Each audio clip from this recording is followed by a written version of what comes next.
วันเวลามันผ่านไปเร็ว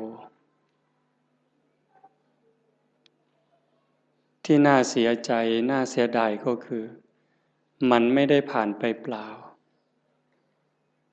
ผ่านแล้วผ่านเลยแล้วเอาความแก่ให้เราเอาความพลัดพรากให้เราพาความตายใกล้เราเข้ามาเราผู้เป็นสัตว์ที่ยังต้องเวียนว่ายตายเกิดไม่รู้จบไม่รู้สิ้นเราก็ยังเผลอเราก็ยังมัวประมาทเหมือนกับว่าเราจะไม่ตายหรือบางคนก็เชื่อว่าตายแต่คิดว่าตายแล้วคงจบหรือยังไงจึงมัวเพลิดเพลินมัวกินมัวเล่นมัวสนุกสนานแข่งแย่งแข่งขันเอารัดเอาเปรียบกดขี่ข่มเหงชิงดีชิงเด่นถ้ามันยังมีความรู้สึกอย่างนี้ก็น่าเสียดายชีวิตที่ได้เกิดมาเป็นมนุษย์ได้มาพบพระพุทธศาสนาประโยชน์ที่ควรจะได้มันกับเสียไปอันนี้คงไม่ใช่คำพูดเล่นๆโยมลองนึกดูเถอะพิจารณาดูดีๆแต่มาเชื่อว่าญาติโยมทุกท่านเนี่ยได้เข้าวัดได้ทำบุญทั้งให้ทานทั้งรักษาศีลปฏิบัติธรรมฟังธรรมเจริญภาวนามาหลายคนก็ชั่วชีวิตแต่ดูเถอะแม้แต่ตั้งใจดีแล้วเป็น20 30 40 ปีมาเราได้อะไรเป็นเครื่องประดับจิตประดับใจบ้างความสงบแห่งจิตเกิดขึ้นหรือยังดับสังขารได้หรือยังไม่ใช่ง่ายทั้งที่เราเพียรทั้งที่เราตั้งใจบ่อยครั้งทั้งที่ตั้งใจทำดีแต่ก็เผลอไปคว้าเอาบาปก็บ่อยครั้งนี่มันเป็นเรื่องของความจริงเลยไม่ว่าเราไม่ว่าเขาไม่ว่าใครเรายังอยู่ภายใต้อำนาจของกิเลสของตัณหางานปฏิบัติธรรมฟังธรรมอย่างนี้มันจึงเป็นงานที่น่าอนุโมทนาอาตมาก็ไม่อยากให้เราผ่านไปเฉยๆจึงอยากให้เราเจริญสมาธิเจริญภาวนาเพราะฟังธรรมก็ต้องทำจริงๆถ้าทำเล่นฟังเล่นมันก็เล่นของจริงกับของเล่นมันคนละอย่างในขณะที่เราหัวเราะสนุกสนานรู้หรือไม่ว่าความตายก็ไม่ได้ปล่อยโอกาสความแก่ก็ไม่ได้ปล่อยให้เราผ่านไปขณะเรากินเราเล่นเราสนุกสนานความแก่ความเจ็บความตายเขาก็ทำหน้าที่ไล่หลังเรามาตลอดเวลาแม้แต่เราทำบุญให้ทานรักษาศีลฟังธรรมเจริญภาวนาความตายความแก่ความเจ็บเขาก็ทำหน้าที่ตามปกติทั้งคนดีคนชั่วคนบุญคนบาปมหาโจรหรือพระอริยเจ้าความแก่ความเจ็บความตายเขาก็ตามหลังมาทำหน้าที่โดยปกติไม่ได้สนใจว่าใครจะเป็นใครแต่ที่องค์สมเด็จพระบรมศาสดาสัมมาสัมพุทธเจ้าสรรเสริญยกย่องให้คุณให้ค่าก็ตรงที่บุคคลนั้นเป็นผู้ไม่ประมาท ไม่ประมาทในความยังหนุ่มยังสาวไม่ประมาทในความไม่เจ็บไม่ไข้จะหนุ่มจะสาวจะแก่จะเฒ่าจะเจ็บไข้หรือแข็งแรงก็เพียรตั้งหน้าตั้งตาทำบุญทำกุศลสร้างประโยชน์ตนประโยชน์ท่านให้เต็มกำลังบุคคลชนิดนี้แหละที่พระพุทธองค์ยกย่องฉะนั้นในเมื่อเราทั้งหลายปฏิญาณตนเป็นพุทธมามกะเป็นพุทธบริษัทผู้ที่เคารพนับถือองค์สมเด็จพระบรมศาสดาเราก็ต้องทำในสิ่งที่พระองค์ชี้ทางชี้แนะสิ่งที่พระองค์ทรงชื่นชมชื่นชอบการฟังธรรมปฏิบัติธรรมฟังธรรมให้เห็นธรรมเราก็ฟังบ่อยฟังธรรมให้เห็นธรรมไหมให้เข้าใจไหมจริงๆธรรมะนั้นไม่ได้อยู่ที่ไหนธรรมะอยู่ที่เราอยู่ที่กายที่จิตสุขก็อยู่ที่จิตทุกข์ก็อยู่ที่จิตคนดีก็เพราะใจดีคนร้ายก็เพราะใจร้ายจะเป็นคนโลภก็เพราะใจโลภจะเป็นพระก็ใจนี้เป็นไม่ใช่ร่างกายไม่ใช่เครื่องแต่งตัวพระจริงๆในพุทธศาสนาพระโสดาบันยังอยู่ในคราบของชาวบ้านมีครอบมีครัวมีผัวมีเมียนางวิสาขาเป็นพระตั้งแต่อายุ7 ขวบเด็กน้อยเห็นไหมฉะนั้นเครื่องแต่งตัวนี้ก็เป็นเครื่องหมายเป็นสัญลักษณ์แต่ที่สำคัญที่สุดคือใจในเมื่อใจสำคัญเราก็ต้องมาจัดการที่ใจนี้เป็นหลักการฟังธรรมที่จะให้มันละเอียดลงไปส่งเสริมบรรยากาศของบุญของกุศลของธรรมถ้าเราได้เพียรนั่งสมาธิกลั่นจิตกลั่นใจพอสมควรมันจะถึงละเอียดจิตนิ่งจิตละเอียดก็จะพิจารณาธรรมให้ละเอียดลงไปจริงๆนั้นโยมลองนึกดูชีวิตเถอะตั้งแต่จำความได้จนวันนี้จะเป็นคนหนุ่มคนสาวก็ตามกลางคนก็ตามจนถึงผู้เฒ่าผู้แก่หัวงอกหัวขาวเนี่ยโยมลองนึกดูว่าในชีวิตเราเนี่ยมันเคยมีความสุขจริงๆบ้างไหมความสุขสงบร่มเย็นในใจความสุขชนิดที่มองไม่เห็นโทษ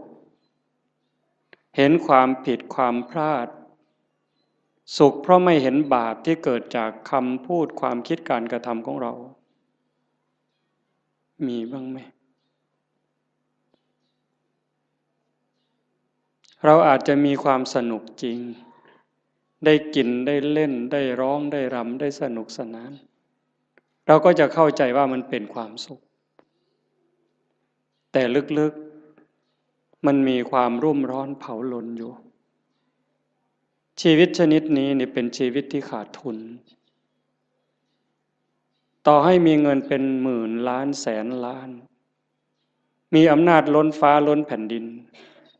มีคนนับถือทั้งโลกแต่ถ้าหากนึกถึงการกระทำของตนเองเมื่อไหร่มีความรู้สึกว่าไม่สบายใจแม้จะมีอำนาจไม่กลัวใครแต่กลัวเขารู้ไม่ได้กลัวเขาจับติดคุกติดตารางหรือเขาจะดูหมิ่นดูแคลนเขาจะเอาไปทำอะไรไม่ได้กลัวตรงนั้นแต่กลัวเขารู้ท ท่านั้นความสุขก็หายแล้วแม้จะขู่ด้วยสายตาขู่ด้วยคำพูดคนที่รู้เรื่องของเราก็กลัวจนหำหดแต่ตนเองก็กลัวยมบาลจะรู้อยู่เองชนิดนี้แล้วมันหาความสุขไม่เจอความสุขสงบร่มเย็นจริงๆไม่ได้ตรงกันข้ามต่อให้ยากจนข้นแค้นหูหนวกตาบอดขอทานเลี้ยงชีวิตหากพิจารณาดูแล้วคำพูดความคิดการกระทำของตัวเองนึกถึงทีไรแล้วชื่นใจอิ่มใจภูมิใจสบายใจยิ่งคนรู้คนก็จะมีความสุขตามจะมีความภาคภูมิใจด้วยนั่นแหละเป็นความสุขจริงๆแม้บุคคลพวกนั้นจะตาบอดหูหนวกขอทานเลี้ยงชีวิตแต่นั่นคือเศรษฐีนั่นคือคนรวยรวยบุญรวยกุศลวันนี้เป็นวันฟังธรรมวันธรรมสวนะญาติโยมอำเภอโพนทรายอำเภอสุวรรณภูมิอำเภอรัตนบุรีบางกลุ่มบางหมู่บ้านได้มารวมกันฟังธรรมที่วัดบ้านโพนทองแห่งนี้แต่มาว่าคนไม่มีบุญเนี่ยก็จะไม่มีโอกาสมาร่วมงานบุญแบบนี้ไม่สนใจไม่ใส่ใจเป็นเรื่องธรรมดาเป็นเรื่องปกติที่พระพุทธองค์บอกว่าคนทั้งหลายสัตว์ทั้งหลายนี่ที่เกิดมาในโลกนี้เมื่อสิ้นชีวิตตายจากโลกนี้ไปโอกาสจะไปแออัดยัดเยียดกันอยู่ในอบายภูมิมีนรกเป็นต้นนั้นมากมายเหมือนเม็ดดินในภูเขาหิมาลัยมีส่วนน้อยเท่ากับดินที่ติดในเล็บมือที่ตัดสั้นๆเสมอเนื้อเพียงแค่นิ้วเดียวที่เมื่อสิ้นลมหายใจแล้วจะต้องไปอุบัติบังเกิดอย่างสุคติโลกสวรรค์มีน้อยนิดเดียวเหมือนกับดินที่ติดในเล็บที่ตัดสั้นๆเสมอเนื้อแต่ส่วนใหญ่จะไปแออัดยัดเยียดกันอยู่ในนรกบ้างเปรตบ้างอสุรกายบ้างสัตว์เดรัจฉานบ้างมากมายเหมือนเม็ดดินในภูเขาหิมาลัยยิ่งเวลาปัจจุบันมันยิ่งเด่นชัดคำสอนของพระพุทธเจ้าเนี่ยถ้าญาติโยมมีโอกาสได้ทำความเข้าใจนึกให้ละเอียดยิ่งเวลานี้นี่เขามีหนังเรื่องพระพุทธเจ้าโยมดูดีๆมีเวลาดูแล้วก็มองกว้างๆอย่าเชื่อทันทีแต่มองกว้างๆมองลึกๆกว้างด้วยลึกด้วยไกลด้วยโยมจะเห็นความสะอาดความบริสุทธิ์หมดจดงดงามความเมตตาอันยิ่งใหญ่ขององค์สมเด็จพระบรมศาสดาถ้าพูดภาษาเรามีความห่วงใยมีความสงสารเห็นอกเห็นใจห่วงใยสัตว์ทั้งหลายเหลือประมาณจะหาใครเทียบเท่าขี้ฝุ่นของพระองค์ไม่ได้นอกจากมีความเมตตาความปรารถนาดีพระปัญญาความสว่างไสวแทงทะลุปลุกโปร่งความลับของจักรวาลความลับของชีวิตได้ชัดเจนไม่มีที่ขาดตกบกพร่องอะไรเลยนี่เจ้าลัทธิศาสดาและหลายท่าน มีความรักมีความเมตตามีความห่วงใยต่อเพื่อนร่วมทุกข์เกิดแก่เจ็บตายก็มาก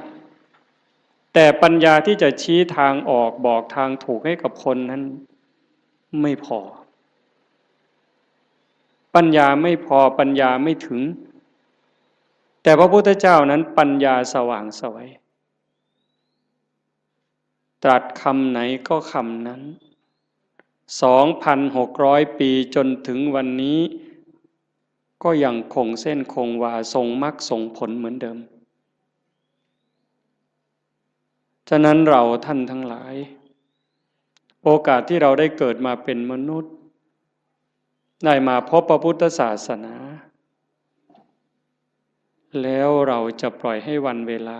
มันผ่านไปโดยไร้ประโยชน์ได้อย่างไรเพราะเราไม่แน่ใจไม่มั่นใจเลยว่าถ้าเราสิ้นลมลงไปจากชีวิตนี้แล้วเมื่อกายกับจิตแยกทางกันเดินเราจะไปไหนโยมมั่นใจหรือยังวางใจได้หรือยังว่าเราจะไปไหนถ้าโยมถามอาตมาล่ะพระอาจารย์มั่นใจรู้ทางไปหรือยังอาตมารู้ว่าอาตมาไม่ปลอดภัยโอกาสที่จะร่วงลงสู่อบายนั้นมีสูงมากอันนี้พูดเรื่องจริงเลยเนี่ยโอกาสที่อาตมาจะต้องตกนรกนั่นก็สูง100%โอกาสที่จะไปเป็นเปรตไปเกิดอสุรกายไปเกิดเป็นสัตว์เดรัจฉานก็100%นั่นเพราะอะไรเพราะการบ่มจิตบ่มใจนั้นยังไม่ถึงขั้นบางครั้งจิตยังวุ่นวายใจยังสับสนบอกว่าอย่าคิดมันก็ยังคิดเวลานั่งเจริญภาวนาให้อยู่กับลมหายใจมันก็ได้แค่รอบหรือแค่ครั้งเดียวหายใจเข้ายังไม่ได้หายใจออกเลยมันก็คิดเรื่องนู้นหายใจออกยังไม่ได้เข้ามันก็ไปคิดเรื่องนั้นดีบ้างไม่ดีบ้างสารพัดแล้วใครเก่งทีนี้ใจตัวนี้นะสวรรค์ในอกนรกในใจนิพพานไม่ใกล้ไม่ไกลหายใจก็ได้ยินเวลาเราไปร่วมงานศพฟังเทศน์ครูบาอาจารย์ท่านก็จะพูดเสมอจิตเตสังกิริเถทุคติปาติกังขาเมื่อจิตเศร้าหมองแล้วทุคติก็ย่อมเป็นอันหวังนั่นคำว่าเศร้าหมองมันไม่ถึงกับสกปรกเด้โยมฟังดีๆเนี่ยนั่งหลับตาฟังดีๆคิดตามคำว่าเศร้าหมองนี่ยังไม่ถึงกับสกปรกจนน่าเกลียดเลยถ้วยชามเราล้างอย่างดีใส่ตู้กับข้าว5 วัน10 วันผ่านไปถ้าเราจะใช้ใหม่เนี่ยโยมยังต้องล้างเพราะฝุ่นละเอียดมันเข้าไปจับแล้วถ้ายิ่งเป็นเดือนเนี่ยเรามือไปขีดดูก็จะเป็นรอยในจานนั้นแต่มันไม่ได้สกปรกเกอะกรังน้ำแกงน้ำข้าวน้ำพริกไม่ได้เกี่ยวถึงขนาดนั้นเชื้อราก็ยังไม่เกิดแต่มันเป็นฝุ่นเข้ามาจับจิตใจเราก็เหมือนกันถ้ามันยังหงุดหงิดยังขุ่นเคืองคนพูดไม่ใช่ว่าไม่ถูกหูหรอกมันเพียงแค่เกิดปฏิฆะขุ่นเคืองเท่านั้นจิตก็เศร้าหมองถ้ามันเกิดบ่อยมันก็จะพัฒนาการจากความหงุดหงิดธรรมดาเป็นความขุ่นเคืองหนักขึ้นจนเป็นความโกรธเป็นอาฆาตพยาบาทตามมาถ้าไม่รีบรักษามันยิ่งกว่ามะเร็งอีกเห็นไหม ความโลภก็เหมือนกันความโกรธก็เหมือนกันความอิจฉาริษยาก็เหมือนกันเรื่องกิเลสราคะพวกเหล่านี้นิวรณ์เครื่องกั้นกามราคะเห็นไหมยิ่งปัจจุบันเนี่ยจิตใจคนไหลลงต่ำเรื่องผัวเรื่องเมียเรื่องเพศกามารมณ์เนี่ยมันกัดกินใจคนเนี่ย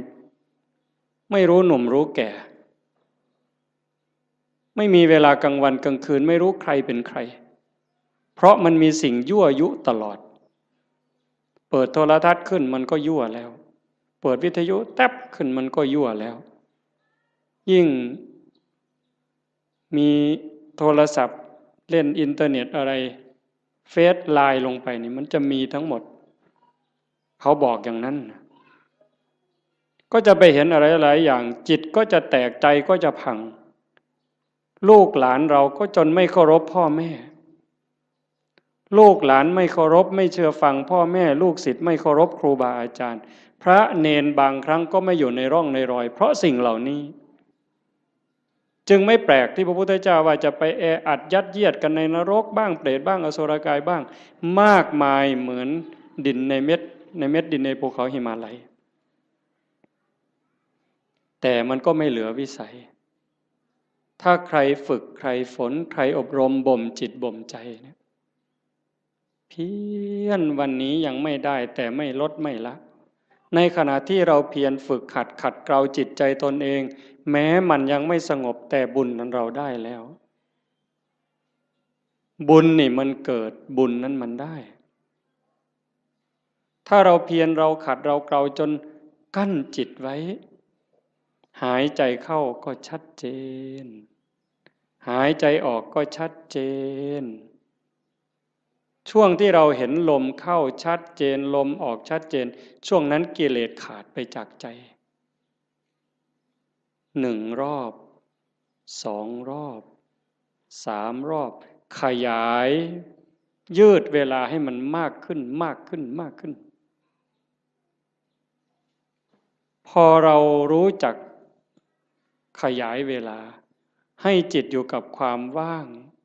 จากความยึดมั่นหมายแห่งความเป็นตัวตนได้มันจะพัฒนาไปเรื่อยพรากเวทนาเวลาตาเห็นหูได้ยินจมูกได้กลิ่นลิ้นได้รสกายสัมผัสใจนึกคิดแล้วเราไม่ดึงเข้ามาเป็นเจ้าข้าวเจ้าของรู้แล้วก็ปล่อยมันเป็นเรื่องของธรรมชาติกลับมาอยู่กับอารมณ์ขององค์พระกรรมฐานไว้เรื่อยๆถ้าเราทำได้อย่างนี้บ่อยๆนั่นเก่งแล้วแกร่งแล้วถ้าเรารักษาจิตสภาพนี้ไว้ได้ในขณะเป็นอยู่ในขณะเจ็บป่วยหรือขณะใกล้ตายจิตเราก็จะไปอีกทางหนึ่งจิตเตอสังกิริเถสุขติปาติกังขาเมื่อจิตไม่เศร้าหมองแล้วสุขติก็ย่อมเป็นที่หวัง เรื่องนี้มันอาจจะฟังยากไม่สนุกฟังแบบหนึ่งมันไม่สนุกเลยแต่ถ้าคนรักตนเองล่ะถ้าคนที่รักตนเองสงสารตนเองห่วงใยตนเอง ห่วงใยจิตวิญญาณตนเองนี่ฟังเรื่องนี้นี่มันจะสนุกมากมันจะดูดไปเลยฟังแล้วสนุกอยากติดตามอยากทำความเข้าใจมันจะติดตามแต่ติดตามเฉยๆมันก็จะไม่รู้ถ้าเราฝึกด้วยอย่างตอนนี้เนี่ยเอาคนที่พอสู้ได้เด้ยืดตัวตรงๆหายใจเข้ายาวๆลึกๆทำใจสบายๆปล่อยลมยาวๆสบายๆไม่กดไม่เกร็งพยายามตามเข้าตามออกหรือดูที่จุดลมกระทบถ้ามันเห็นอย่างนั้นความอิ่มใจมันจะเกิดวัน1 2 3 วันนี่ยังไม่เท่าไหร่ ถ้าเราทำไปเรื่อยๆผ่านวันที่3ผ่านวันที่4น้ำตาเริ่มมีนึกอะไรน้ำตาก็จะไหลมีความทุกข์ความวิตกกังวลพอน้อมจิตมาดูลมให้แนบสนิทสติดูที่จุดลมกระทบแนบสนิทลากลมละเอียดละเอียดเข้ายาวออกยาวความรู้สึกเป็นสุขอิ่มเอิบใจมันก็เกิดมาอันนี้ยังไม่ใช่วิเศษวิโสอะไรหรอกเป็นเรื่องธรรมดาถ้าเราทำไปเรื่อยๆเรื่อยๆกลั่นจิตกลั่นใจของเราอย่างนี้บุญนั่นมันมากกว่าทอดกฐินเป็น800 ล้านไม่ต้องลงทุนลงแรงเลยนะบุญนี่มันต้องใช้ทุนใช้เงินใช้ทองอยู่ในบางเรื่องทานเนี่ยแต่ว่าการยกจิตยกใจเนี่ยมันไม่ได้ใช้อาศัยบ้างนิดหน่อยการให้ทานเป็นเพียงแค่เครื่องประดับจิตประดับใจให้จิตใจได้อิ่มเอิบได้เป็นเครื่องหมายแต่ถ้าเราทานตัวนี้บริจาคความโกรธบริจาคความหงุดหงิดขุ่นเคืองความเห็นแก่เนื้อแก่ตัวความรู้จักเอารัดเอาเปรียบเนี่ยพยายามสลัดสิ่งนี้ออกไปให้ทานความสะดวกสบายออกไปฝึกฝนอบรมตนพอเราทำอย่างนี้บ่อยๆบ่อยๆมันจะได้ติดในองค์อาตมารับประกันเลยนะรับประกันแม้เราจะทุกข์จะยากจะเหน็ดจะเหนื่อยปวดหลังปวดเอวปวดแข้งปวดขาก็เถอะเมื่อเราเพียรทำเข้ามันจะรู้สึกชอบรู้สึกยินดีรู้สึกพอใจแม้บางครั้งที่เราเผลอพอมันทำจนชินบ้างแล้วเวลาเราเผลอมันลักมาอยู่กับลมหายใจ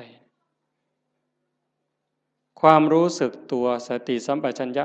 ลักมาอยู่กับลมหายใจเหมือนกับตอนแรกๆเราฝึกกำลังเดินจงกรมกำลังนั่งสมาธิมันลักไปอยู่กับลูกกับหลานลักไปอยู่กับไร่กับนากับทรัพย์สินสมบัติแบบเดียวกันจิตมันกำลังจะไหลมาทางดีนี่นะเป็นสิ่งที่เราจะได้พึ่งพาอาศัยญาติโยมฟังอีกครั้ง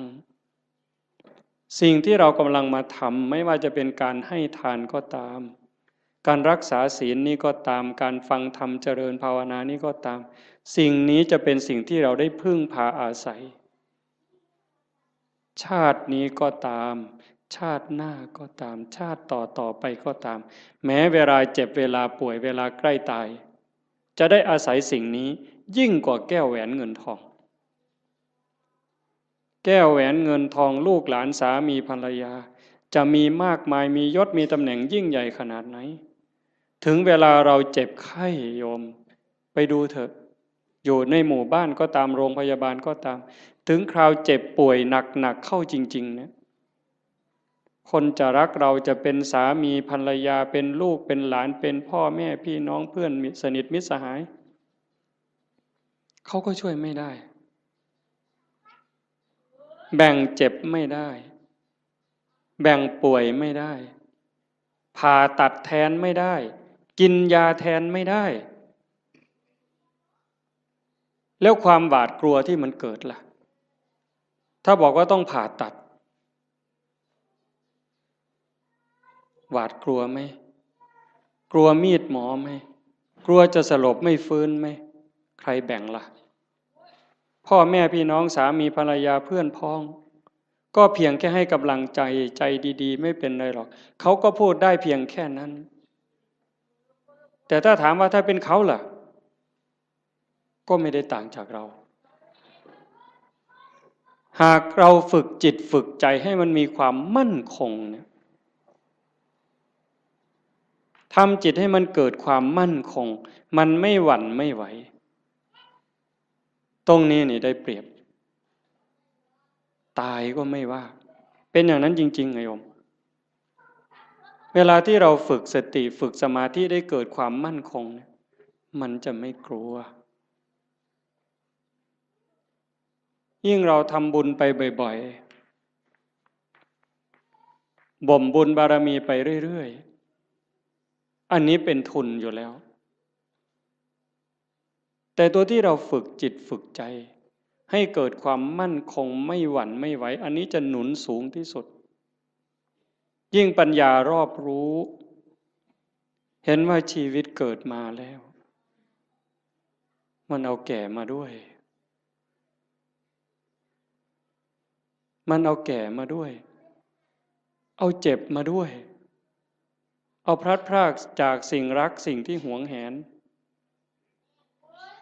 ให้เราไปประสบกับสิ่งที่เราไม่พึงพอใจไม่ปรารถนาเอาความผิดหวังในเมื่อเราตั้งใจอยากจะได้อย่างนั้นอยากจะมีอย่างนี้แต่ก็ผิดหวังอยู่เรื่อยพอตั้งใจปั๊บหวังปั๊บก็ผิดหวังเลยโยมก็เจอมาทุกคนเกิดเป็นธรรมดาแก่เป็นธรรมดาเจ็บเป็นธรรมดาสุดท้ายก็จะตายเป็นธรรมดาทำไมล่ะถึงต้องตายเพราะตายมันมาพร้อมกับเกิดในเมื่อมันเป็นอย่างนี้เราก็ต้องยอมรับฝึกจิตฝึกใจให้เห็นความจริงอย่างนี้อยู่บ่อยๆเตรียมตัวตายไว้เสมอทุกวันทุกวันมีคนไปกราบถามหลวงปู่พุทธทาสว่าทำอย่างไรชีวิตถึงจะได้ประโยชน์ที่สุดถ้าพูดถึงบุญจะได้บุญมากที่สุดหลวงปู่พุทธทาสบอกว่าให้ทำความรู้สึกเหมือนกับว่าวันนี้เป็นวันสุดท้าย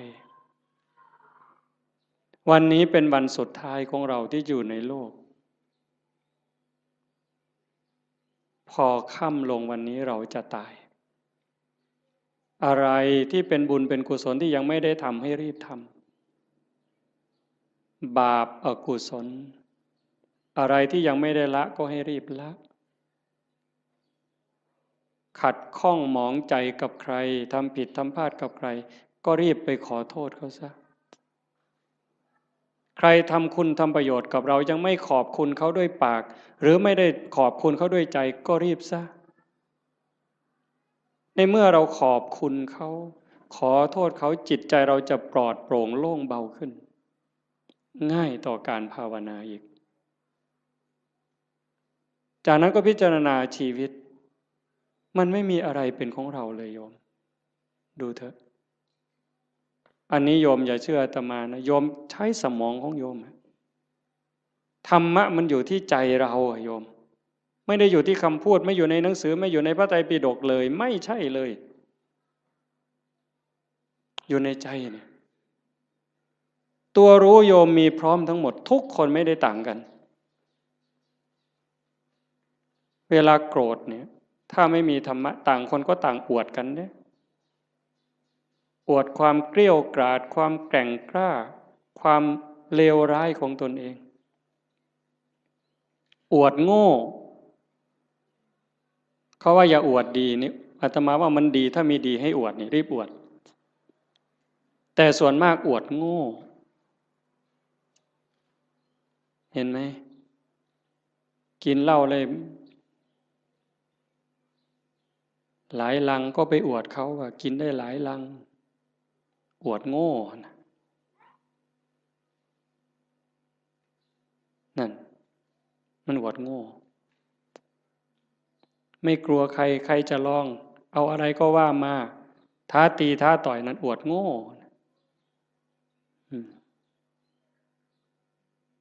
แล้วทำไมว่านั่งสมาธิได้3 วันไม่ขยับเลยมาแข่งกันไหมเนี่ยทำไมไม่มีใครคุยตัวนี้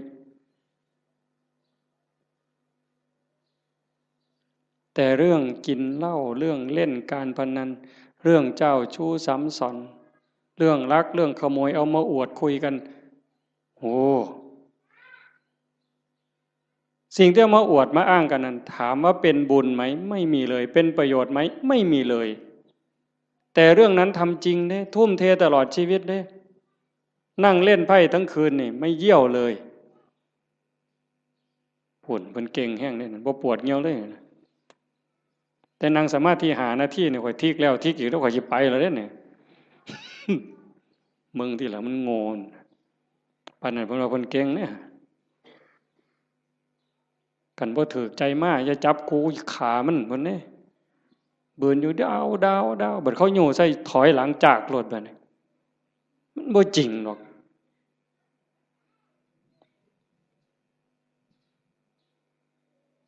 แต่เวลาทำคุณงามความดีนี่โอ้ยบ่คักแม่ใหญ่บ่คักเพิ่นเด้เพียรในการประพฤติปฏิบัตินี้ก็ไม่เท่าไหร่แต่ก็ยังดีเรามาขนาดนี้ก็ให้เราเข้าใจว่าเรากำลังเก็บเกี่ยวสัมภารธรรมค่อยๆเก็บค่อยๆทำเก็บกรรมเพิ่มเติมทีละนิดทีละหน่อยอย่าสนุกสนานมากหัดพรากด้วยดิหัดพรากจากลูกจากหลานบ้างเบิ่งจังหนึ่งก็เป็นตะลุโตนย่ายอยู่ดอกคันบ่ไปอเซาะเลี้ยงหลานก็ย่านเขาบ่ให้กินก็ทำท่าหักลูกเขาไปซั่นละพอเขาให้อยู่น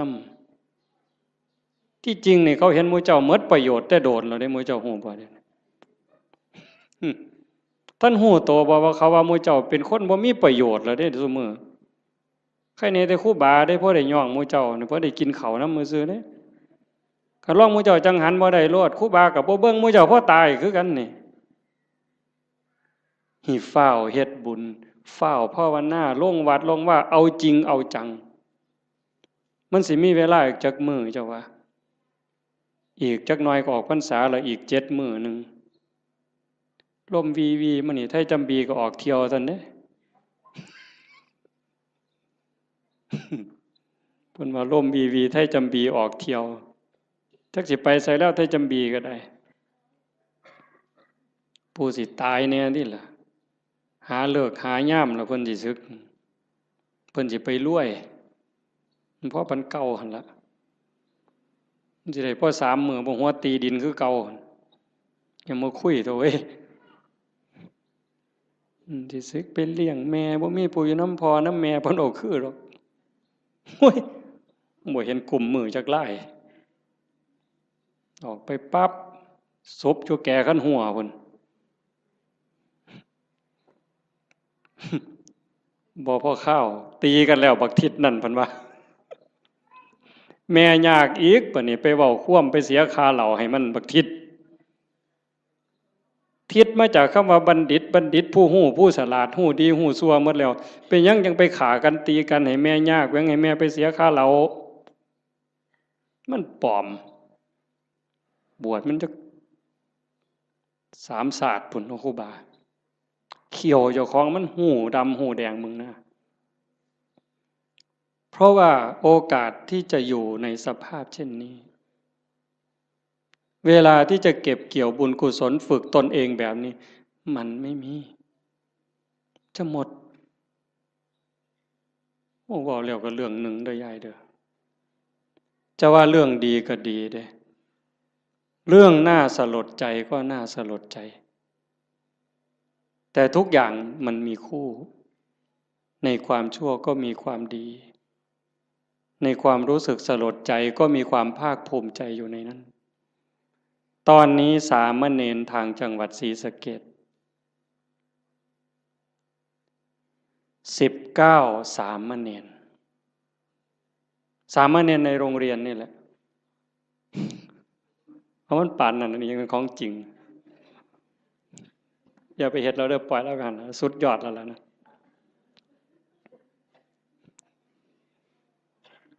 สามเณร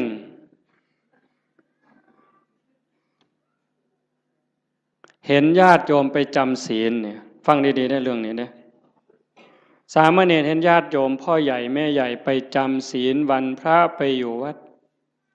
โยมตั้งใจไปปฏิบัตินิมนต์พระพาเดินจงกรมพระกับผ้ายางจงกรมบ่ได้บูจักดอกเฮ็ดเอาลวดผ้าทำวัดในขน่อยว่าไปโลดมื้อเจ้านั่นว่าไปโลดบ่แม่นแถว100เอ็ดได้บ่เพิ่นศรีสะเกษดอกมาหัวเฮ็ดหยังเด้อนี่ครูบาว่าเฮ็ดเอาโลดทำยังไง หลายปีผ่านมา3 ปี5 ปีสามเณรน้อยๆนี่มีใจสามเณรน้อยนี่มีใจขออนุญาตไปปฏิบัติธรรมแบบหนักๆเลยตื่นตี 2นอน4 ทุ่มไม่พูดไม่จา19 สามเณรเนี่ยไปเพื่อฝึกเดินจงกรมฝึกนั่งสมาธิเพื่อจะมาพาคุณยายทั้งหลายที่ไปจำศีลในแต่ละวัดเนี่ยสามเณรตั้งแก๊งสามเณรเพื่อจะไปสอนญาติโยมปฏิบัติธรรมเนี่ยตรงที่สลดใจก็คือพระสงฆ์องค์ข้าเจ้าไม่ทำหน้าที่ตรงนี้ตรงที่น่าภูมิใจก็คือลูกเนนนี่ตัวเล็กๆ14 ปี15 ปีรักบ้านรักเมืองรักพระพุทธศาสนานึกถึงบุญคุณข้าวน้ำของญาติโยมที่ใส่บาตรให้ปัจจัยไปเรียนหนังสือ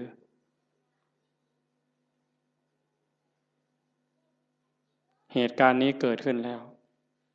อาตมาได้ยินข่าวอาตมาก็จะสนับสนุนเต็มกำลังเลยตัวเนี้ยดังนั้นญาติโยมโอกาสที่เราจะมีโอกาสมาร่วมกันฟังธรรมประพฤติปฏิบัติมีครูบาอาจารย์ที่ชักชวนวิงวอนขอร้องให้เราทำอย่างนี้ไม่ใช่เรื่องง่ายเป็นเรื่องที่หายากที่สุดในเมื่อเราได้แล้วมีแล้วพบแล้วเจอแล้วอย่าปล่อยให้มันผ่านไปเปล่าให้เราได้ตั้งใจฝึกฝนอบรมบ่มจิตบ่มใจตนเองอย่าไปเสียดายอย่าไปอาลัยกับความสุขความสบายแบบโลกมากนักอย่าไปอยากร่ำอยากรวยถ้าจะรวยมันก็รวยแล้วเฮ็ดมาตั้งแต่หัวทอบักแข่งหมดตั้งแต่เป็นบ่าวเป็นสาวก็เฮ็ดมาเต็มกำลังแต่งการแต่งงานมีขอบมีขั้วก็หัวหมุนก้นซุบปากกัดตีนยันบาแบกหลังหนุนคำบ่ได้ยืนขึ้นบ่ได้อยู่ปานนั่นมันก็บ่พ่ออยู่พ่อกินบัดหัวงอกก่อนซ่อนเราสิหวังรวยนี่โอ้ยโอ้ข่อยว่าเจ้ากินยาพิษเม็ดแล้วข่อยว่าเนี่ยข่อยว่าเจ้าบ่พบปัวแล้วขันรวยเจ้ารวยแต่เหิงแล้วสิมารวยเอามือนี่มันบ่แม่นแล้วล่ะ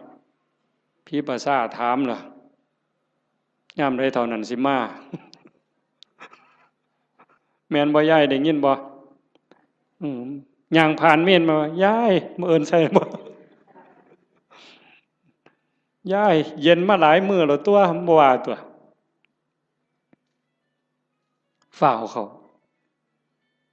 มันมีอีหยังเป็นของเฮาเนี่ยก็คิดเบิ่งดีๆอีหยังที่เฮาควรอยากได้หลายๆบอกแนวนี้บ่แม่นให้ขี้คร้านเด้อโอ้ยฟังเทศน์แล้วเป็นนี่กูนอนซะดอกเพิ่นสิว่าก็บ่แม่นอีกแนวนั้น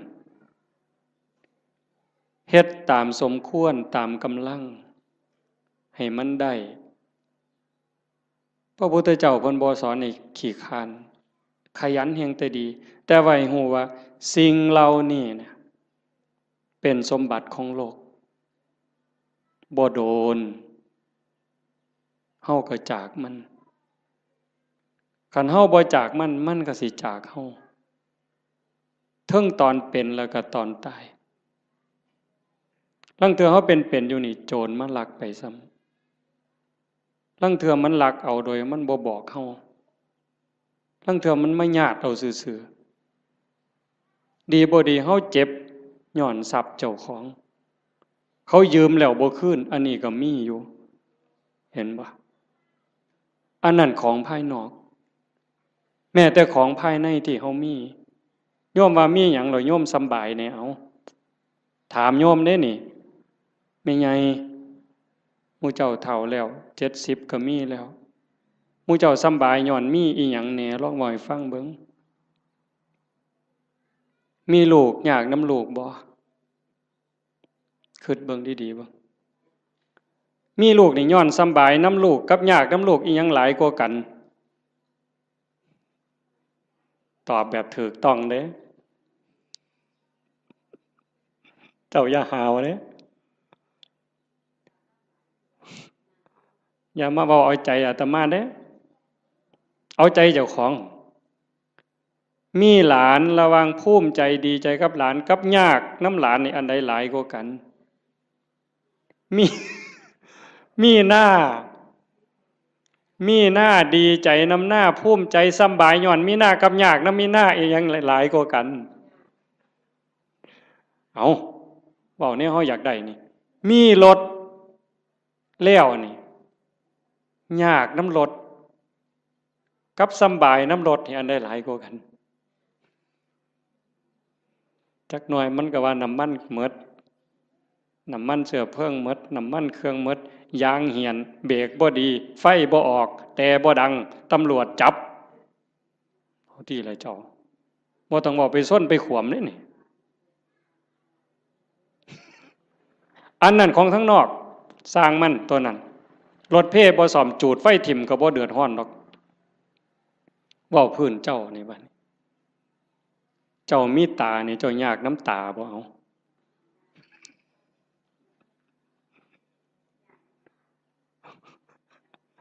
บ่ท่านว่าไปฮอดขาดอกว่าซ้ำตานี่เอายากน้ำมันบ่นี่มีผมนี่เจ้าว่ายากน้ำผมนี่ซ้ำใดเจ้าว่าตั้งแต่เจ้าเกิดมาตั้งแต่โกนผมไฟตั้งแต่ตัดมาแต่ฮอดพุ่นตั้งแต่พุ่นจนฮอดพี่หมดจักแสนเหรอค่าตัดผมเนี่ยค่าตัดค่าย้อมมันนี่หมดไปจักแสนผู้บางคนผมซื้อกับเฮ็ดให้มันหยองเอาลองเบิ่งเจ้าเอาผู้หยองกับเฮ็ดให้มันซื้อเอาลองเบิ่งบ้าบ่พอปัวเนี่ยเอามันยาวก็ไปตัดให้มันสั่นผู้สั่นไปต่อเอาลองเบิ่งเจ้าผู้ผมดำก็ไปย้อมผมแดงเอาลองลองเบิ่งยากสำาใดนี่ย้ำผมนี่เอาหวยบ่ต้องบอกถึงมันเป็นรังแค่บ่ต้องบอกถึงกับสากับล่างได้นี่ซ้ำยากน้ำสียากน้ำหวีมันนี่ก็พอแห้งแล้วมือหนึ่งหวีแสกกลางมือหนึ่งเป๋ไปทั้งซ้ายมือหนึ่งเป๋ไปทั้งขวามือหนึ่งหวีเสยไปทั้งหลังขย่มพ่อใหญ่กำนันเนี่ยหมอหนึ่งหวีทั้งงอนมาปกไว้หน้าผากเนี่ยโอ้ลองเบิ่งที่ละคนมันยิ่งยากสำเร็จยากสำน้ำผมซื่อๆเนี่ยโอ้บอกผื่นป่าคนเนี่ยแต่มามันพอสมควรเด้อเด้อบัวของยากจักเม็ดเด้อตั้งแต่ก่อนหวีเรียบร้อยสมมุติมันเฮ็ดเป็นตั้งเฮ็ดหัวจรวดขึ้นมาอีกก็เพื่อมันสิเฮ็ดได้ไม่ไงอันนี้พื้นผมเนี่ยตาก็ยากน้ำตาขันมันเป็นโรคต่อกระจกต่อเนื้อต่อลมต่อหินเอาทีละหูล่ะยากน้ำหูบ่มันก็ดีอยู่มันได้ยินแต่ว่าได้ยินเขาด่ากับขวบมันมีหูเนี่ยละเว้ยขันกูหูหนวกกูก็สิบ่เดือดร้อนซะดอก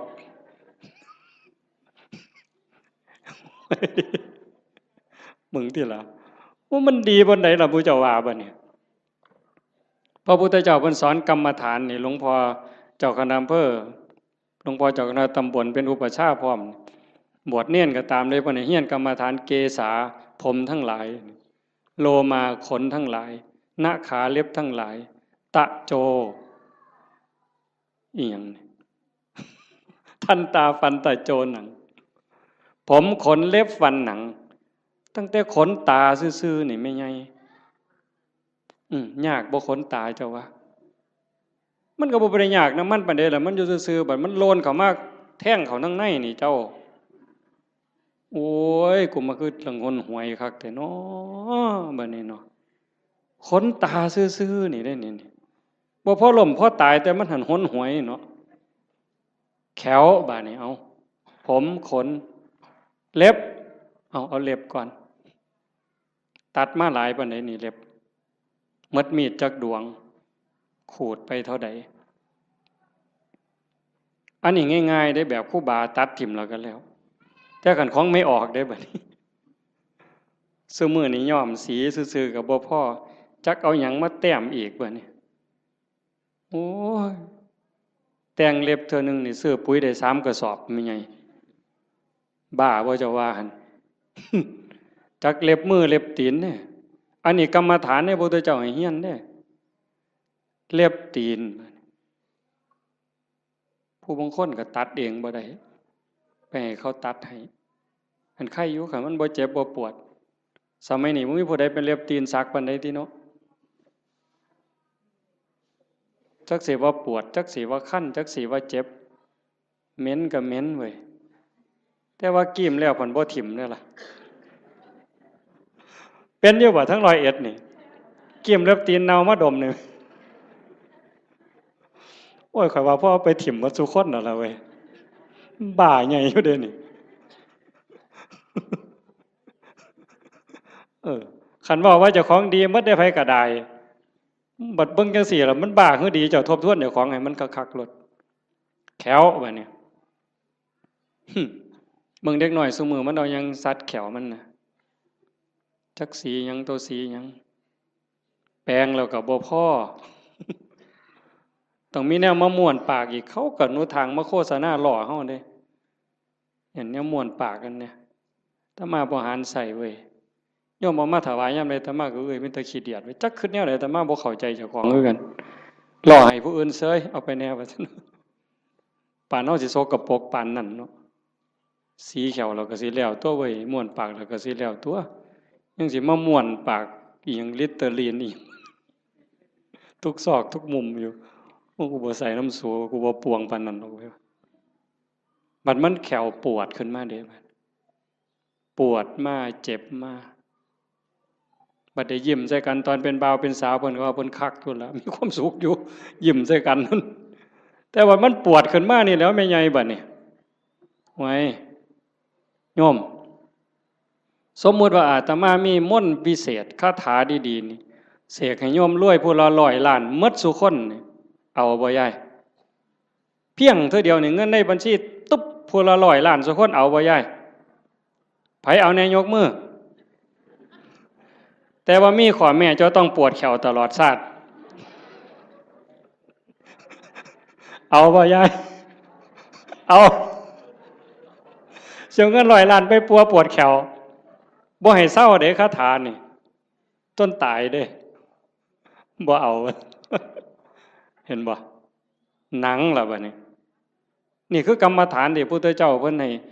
ให้เฮียนได้อุปชฌาย์ทุกองค์บวชเณรบวชพระต้องให้เฮียนปัญจกะกรรมฐานหนังอ่อนซ่อนหนังกันนี้ได้คนเนาะไม่ออกคันผู้ใดบุญหลายเพิ่นรักษาศีลไว้ดีให้ท่านรักษาศีลมีเมตตาเกิดมาชาติหลังนั้นเพิ่นสิเป็นคนมีผิวขาวผิวงามผิวเนียนดำก็ดำงามมันดอกขาวก็ขาวงามผิวเกลี้ยงใสบ่มีฝ้าบ่มีสิวบ่มีกระหนังเต่งตึงเป่งปังว่าซั่นดอกอันนั้นย้อนบุญเด้อันผู้บางคนบัดนี้ขาวก็ขาวอยู่ดำก็ดำอยู่แต่ว่าเป็นดังๆจังซี่ก็มีย้อนบาปเด้นั่นย้อนบาปบ่มีศีลแน่ขี้โกรธขี้เครียดแน่อาฆาตจองเวรแน่สารพัดนั่นล่ะบาปบ่น้ำบาปมันนี่ก็มาหลงกันอยู่บนนี้จริงๆนั่นมันก็มีแค่หนังบางๆเพิ่นว่าหนังของเราผู้หนึ่งหนังกำพร้าที่บอกว่าสวยผิวเนียนขาวอมชมพูเนี่ยกับผิวดำผิวด่างขี้กากขี้เกลื่อนทั้งหมดเนี่ยแต่ละคนนี่ลอกออกมาปั้นเขากลมๆนี่ทอกับบักท่านหน่วยเดียวซ้ำนี่นึงนี่ห่อไว้ซ้ำนี่ล่ะมองเฮาหลงกันว่างามบ่งามก็ซ้ำนี่ล่ะแต่คันขูดหนังกำพร้านั่นออกมาปึ๊บมันสิคือกันหมดพอแต่ใต้หนังกำพร้าลงไปปั๊บก็สิมีน้ำเลือดน้ำเหลืองน้ำหนองแดงใจว้ายอยู่จังซั่น ตับไตใส่พุ่งก็ยากน้ำมันเมิดอันนี้เว้าถึงมีอันไหนยากน้ำอันนั้นเด้ท่านฝ่าหลวงประเด็นเด้มีผมก็ยากน้ำผมมีขนก็ยากน้ำขนมีตาก็ยากน้ำตามีหูก็ยากน้ำหูแขวก็ยากน้ำแขวแปลงฟันตั้งแต่เกิดมาจนหอดมื้อนี้เป็นตาอิ่มเป็นตาเบื่อบ่เจ้าว่าอาบน้ำล้างหนังนี่ก็ตั้งแต่ไตมาล่ะก็ยังบ่ทันแล้วอยู่เด้จนเขาเอาน้ำร้อนล้างเทื่อสุดท้ายมันยังจบบ่ได้ล้างเองดอกตอนนั้นเขาล้างให้จังสิเศร้ามีตับก็ยากน้ำตับยากบ่อันเฮาบ่ทันว่าเป็นโรคตับนี่เฮาบ่งึดน้ำมันปานใดเด้แต่คันเขาว่าเป็นโรคปั๊บยากล่ะมีไตยากน้ำไตมีปอดยากน้ำปอดมีอันใดยากน้ำอันนั้นสุดท้ายก็ย้อนมีชีวิตก็จังได้ยากพระพุทธศาสนาเพิ่นสอนบ่ให้เกิดคันบ่เกิดซะอย่างเดียวจบปัญหาที่เฮาต้องมาทุกข์มายากมาลำบากลำบนมาเกิดมาแก่มาเจ็บมาตายนี่ย้อนมันมีเกิดเฮ็ดจังไดจังสิบ่ได้เกิดเฮ็ดตามคำสอนพระพุทธเจ้าก็เริ่มต้นจากการละบาปซะก่อนละบาปบ่ทำบาปด้วยกายวาจาใจแล้วก็ทำบุญกุศลให้หลายๆทำบุญด้วยกายด้วยวาจาด้วยใจให้ทานรักษาศีลเจริญภาวนาฟังเทศน์ฟังธรรมอ่อนน้อมถ่อมตนคือเฮาเฮ็ดอยู่จังซี่เพียรประพฤติปฏิบัติขัดเกลาเจ้าของเฮ็ดบุญกุศลให้หลายๆแล้วก็ฝึกชำระจิตชำระใจให้มันสะอาดบริสุทธิ์เฮ็ดหยังลงไปแล้วให้มันผ่านไปได้บ่คันบ่ภาวนานี่จบเลยบัดนี้ตรงนี้ใส่เวลาอีกจักนิดนึงสะจิตตะปริโยทปนังชำระจิตให้ขาวรอบจากการละบาปมาบำเพ็ญบุญกุศลให้หลายๆเป็นเครื่องล่อเลี้ยงเป็นเครื่องจูงจิตจูงใจยกจิตยกใจแล้วมาว่างฝึกปล่อยฝึกว่างโดยเฉพาะเจริญพระกรรมฐานหัดให้กายกับใจทำงานอันเดียวกันเมื่อกายกับใจทำหน้าที่อันเดียวกันอยู่ในอารมณ์ปัจจุบันหรือปัจจุบันธรรมเนี่ยจิตเราจะวางจากอารมณ์ข้างนอกธรรมะเป็นอากาลิโกปฏิบัติได้ให้ผลได้ไม่จำกัดการนี่คือความพิเศษพุทธศาสนาไม่มีเสื่อมไม่เคยเสื่อมแล้วก็จะไม่เสื่อมให้ผลตลอดเวลาอากาลิโกปฏิบัติได้ให้ผลได้ไม่จำกัดการสันทิฏฐิโกเป็นสิ่งที่ผู้ศึกษาและปฏิบัติจะพึงเห็นได้ด้วยตนเองผู้ศึกษาและปฏิบัติจะพึงเห็นได้ด้วยตนเองสันทิฏฐิโกเป็นสิ่งที่ผู้ศึกษาปฏิบัติพึงให้ได้ตนเองอากาลิโกปฏิบัติได้ให้ผลได้ไม่จำกัดการเอหิปัสสิโกเป็นสิ่งที่เรียกให้มาดูท้าพิสูจน์เรียกมาดูโยมก็ลองทำตอนนี้เมื่อเราหายใจเข้ายาวสบายสบายลองดูนะหรือจะยุบหนอพองหนอพุทโธสัมมาอรหังอะไรก็ตามคือกันเหมิดอย่าไปเถียงกันเด้อีหยังผิดอีหยังถูกอันนั้นท่านเว้าฮอดผิดฮอดถูกดอกเบื้องต้นเนี่ยมันจะคือกันหมดคือกัน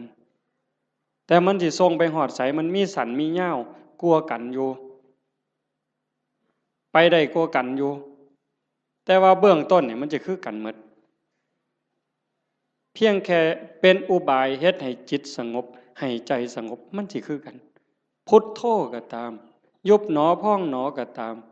สัมมาอรหังก็ตามหรือบ่ว่าหยังก็ตามเบิ่งแต่ลมหายใจซื่อๆอาตมาบ่ว่าหยังดอกมันขี้คร้านคันใส่ก็ใส่เสริมจักนิดนึง5 นาที10 นาทีพอได้เรื่องแล้วก็ปล่อยส่วนมากก็เบิ่งลมหายใจเข้าลมหายใจออกลองเบิ่งตอนนี้หายใจเข้ายาวสบายสบายไม่กดไม่เกร็ง ออกยาวสบายสบายไม่กดไม่เกร็งหายใจเข้าก็รู้หายใจออกก็รู้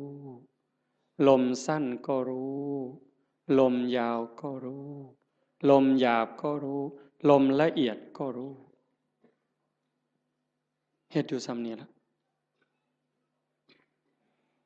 เมื่อเฮาเฮ็ดไปเรื่อยๆเรื่อยๆพอใจเฮ็ดยินดีเฮ็ดสงบหรือบ่สงบบ่เกี่ยวหวังอย่างเดียวว่าเราทำเพื่อบูชาพระพุทธเจ้า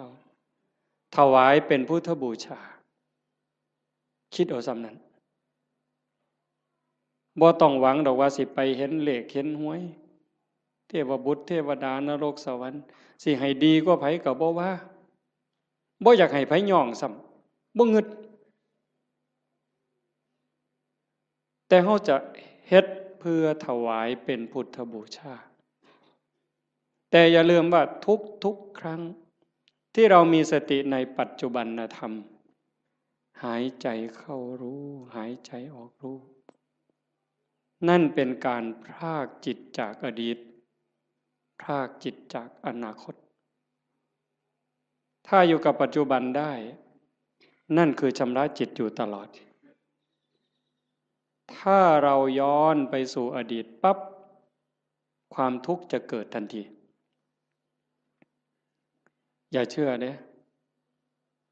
ผู้ศึกษาและปฏิบัติจะพึงเห็นได้ด้วยตนเองเนี่ยเมื่อจิตย้อนไปสู่อดีตจะเป็นต้นเหตุทันทีจิตที่ส่งออกนอกเนี่ยเป็นสมุทัยผลที่เกิดจาก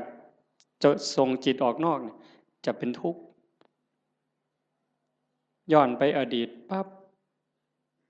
คือเห็นตอนเป็นบ่าวเป็นสาวมือเจ้าไปเลี้ยงงัวไปจีบกัน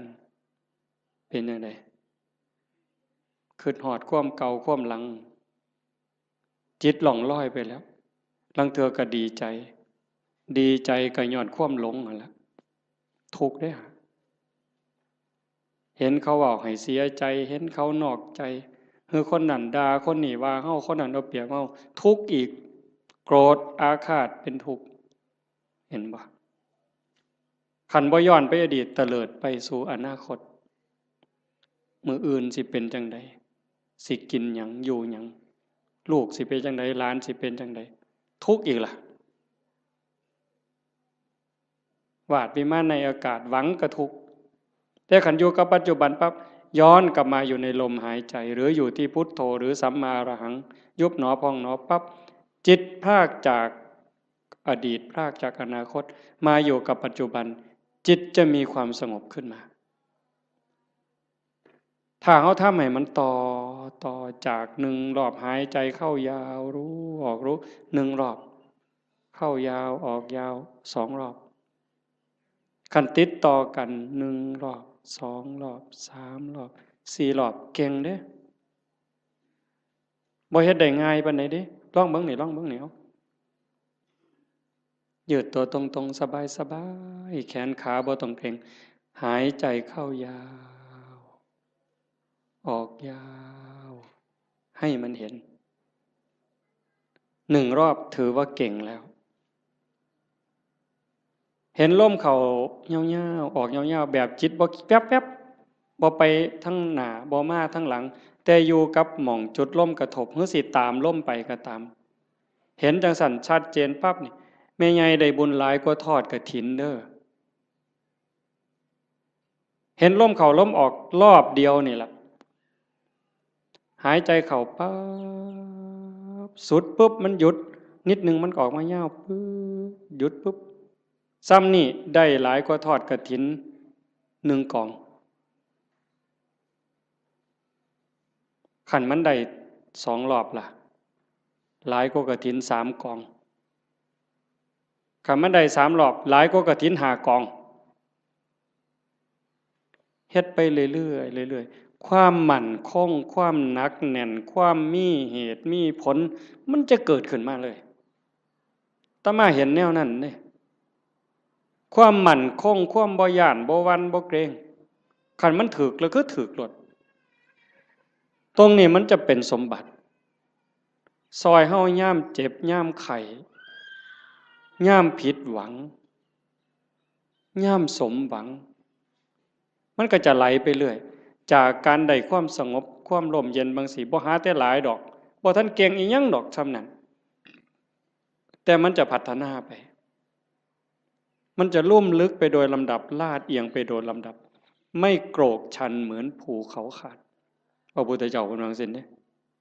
ธรรมะของพระองค์นั้นลุ่มลึกไปโดยลำดับลาดเอียงไปโดยลำดับไม่โกรกชันเหมือนภูเขาขาดมันจะคอยเพิ่มคอยเติมคอยเพิ่มคอยเติมความหนักแน่นความร่มเย็นหลายขึ้นความสุขหลายขึ้นนะยายพระพุทธเจ้าเพิ่นบอกว่านัตถิสันติปรังสุขขังความสุขอื่นยิ่งกว่าความสงบไม่มีบ่มีวันเถียงเด้ความสุขอื่นยิ่งกว่าความสงบบ่มีอันนี้เพียงแค่เฮาสงบกายสงบภายนอกการเฮาอยู่บ้านเสียงโทรทัศน์เสียงหมาเสียงแมวเสียงลูกเสียงหลานเสียงวิทยุเสียงมอเตอร์ไซค์เสียงเด็กน้อยตีกันขากันหายแอวหนหูหนหวยจักหยังตัวหยังเป็นจังไดบัดเฮามาอยู่วัดปึ๊บงัวก็บ่ยากหน้าก็บ่ยากหลานก็บ่ยากลูกก็บ่ยากอยู่แต่เจ้าของเป็นจังไดซ้ำนี่สำบายขึ้นอันนี้ทั้งนอกเด้ถ้าใจเฮาที่มันเคยวุ่นวายเดี๋ยวก็ไปฮักเดี๋ยวก็ไปสั่งเดี๋ยวก็อิจฉาเดี๋ยวก็น้อยใจเดี๋ยวก็ดูหมิ่นดูแค้นผู้อื่นรักโกรธเกลียดกลัวทั้งรักทั้งโกรธทั้งเกลียดทั้งกลัวทั้งย้านมันรบกวนจิตอยู่ตลอดขึ้นลง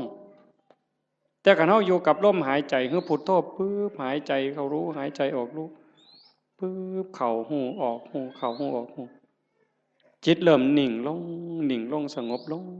ลงความอิ่มใจมันจะค่อยเกิดเอาไปเอามาพอ3 มื้อ4 มื้อ5 มื้อ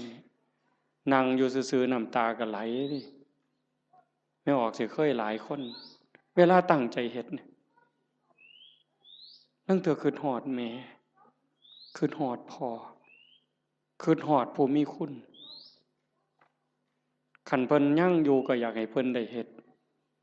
คิดฮอดเพิ่นอยู่ไสน้อมันเฮ็ดแทนบ่ได้เงินแสนเงินล้านก็ซื้อบ่ได้คันเพิ่นตายแฮงแต่คิดฮอดหลายเบิดเพิ่นเว้ากันบ่ฮู้เรื่องจักอยู่ไสชีวิตเฮาก็ได้มาจากเพิ่นเนาะได้อยู่ได้กินก็ย้อนเพิ่นได้เป็นขู่เป็นคนมาฮอดมื้อนี้ก็ย้อนเพิ่นสิตอบแทนแนวใดคิดไปจังซี่ก็น้ำตาพังยาวๆเฮ็ดจังไดบัดนี้สรุปโอ้ยเฮาก็ต้องเฮ็ดดีแล้วบัดนี้แม่ตายจากพ่อตายจากเพิ่นมาเฮ็ดนำเฮาบ่ได้ชีวิตเฮาก็เป็นของเพิ่นเฮาเฮ็ดดีเพิ่นก็ได้นำสิตั้งใจเฮ็ดดีเว้าก็ให้มันดีเป็นประโยชน์กับตนเองและผู้อื่น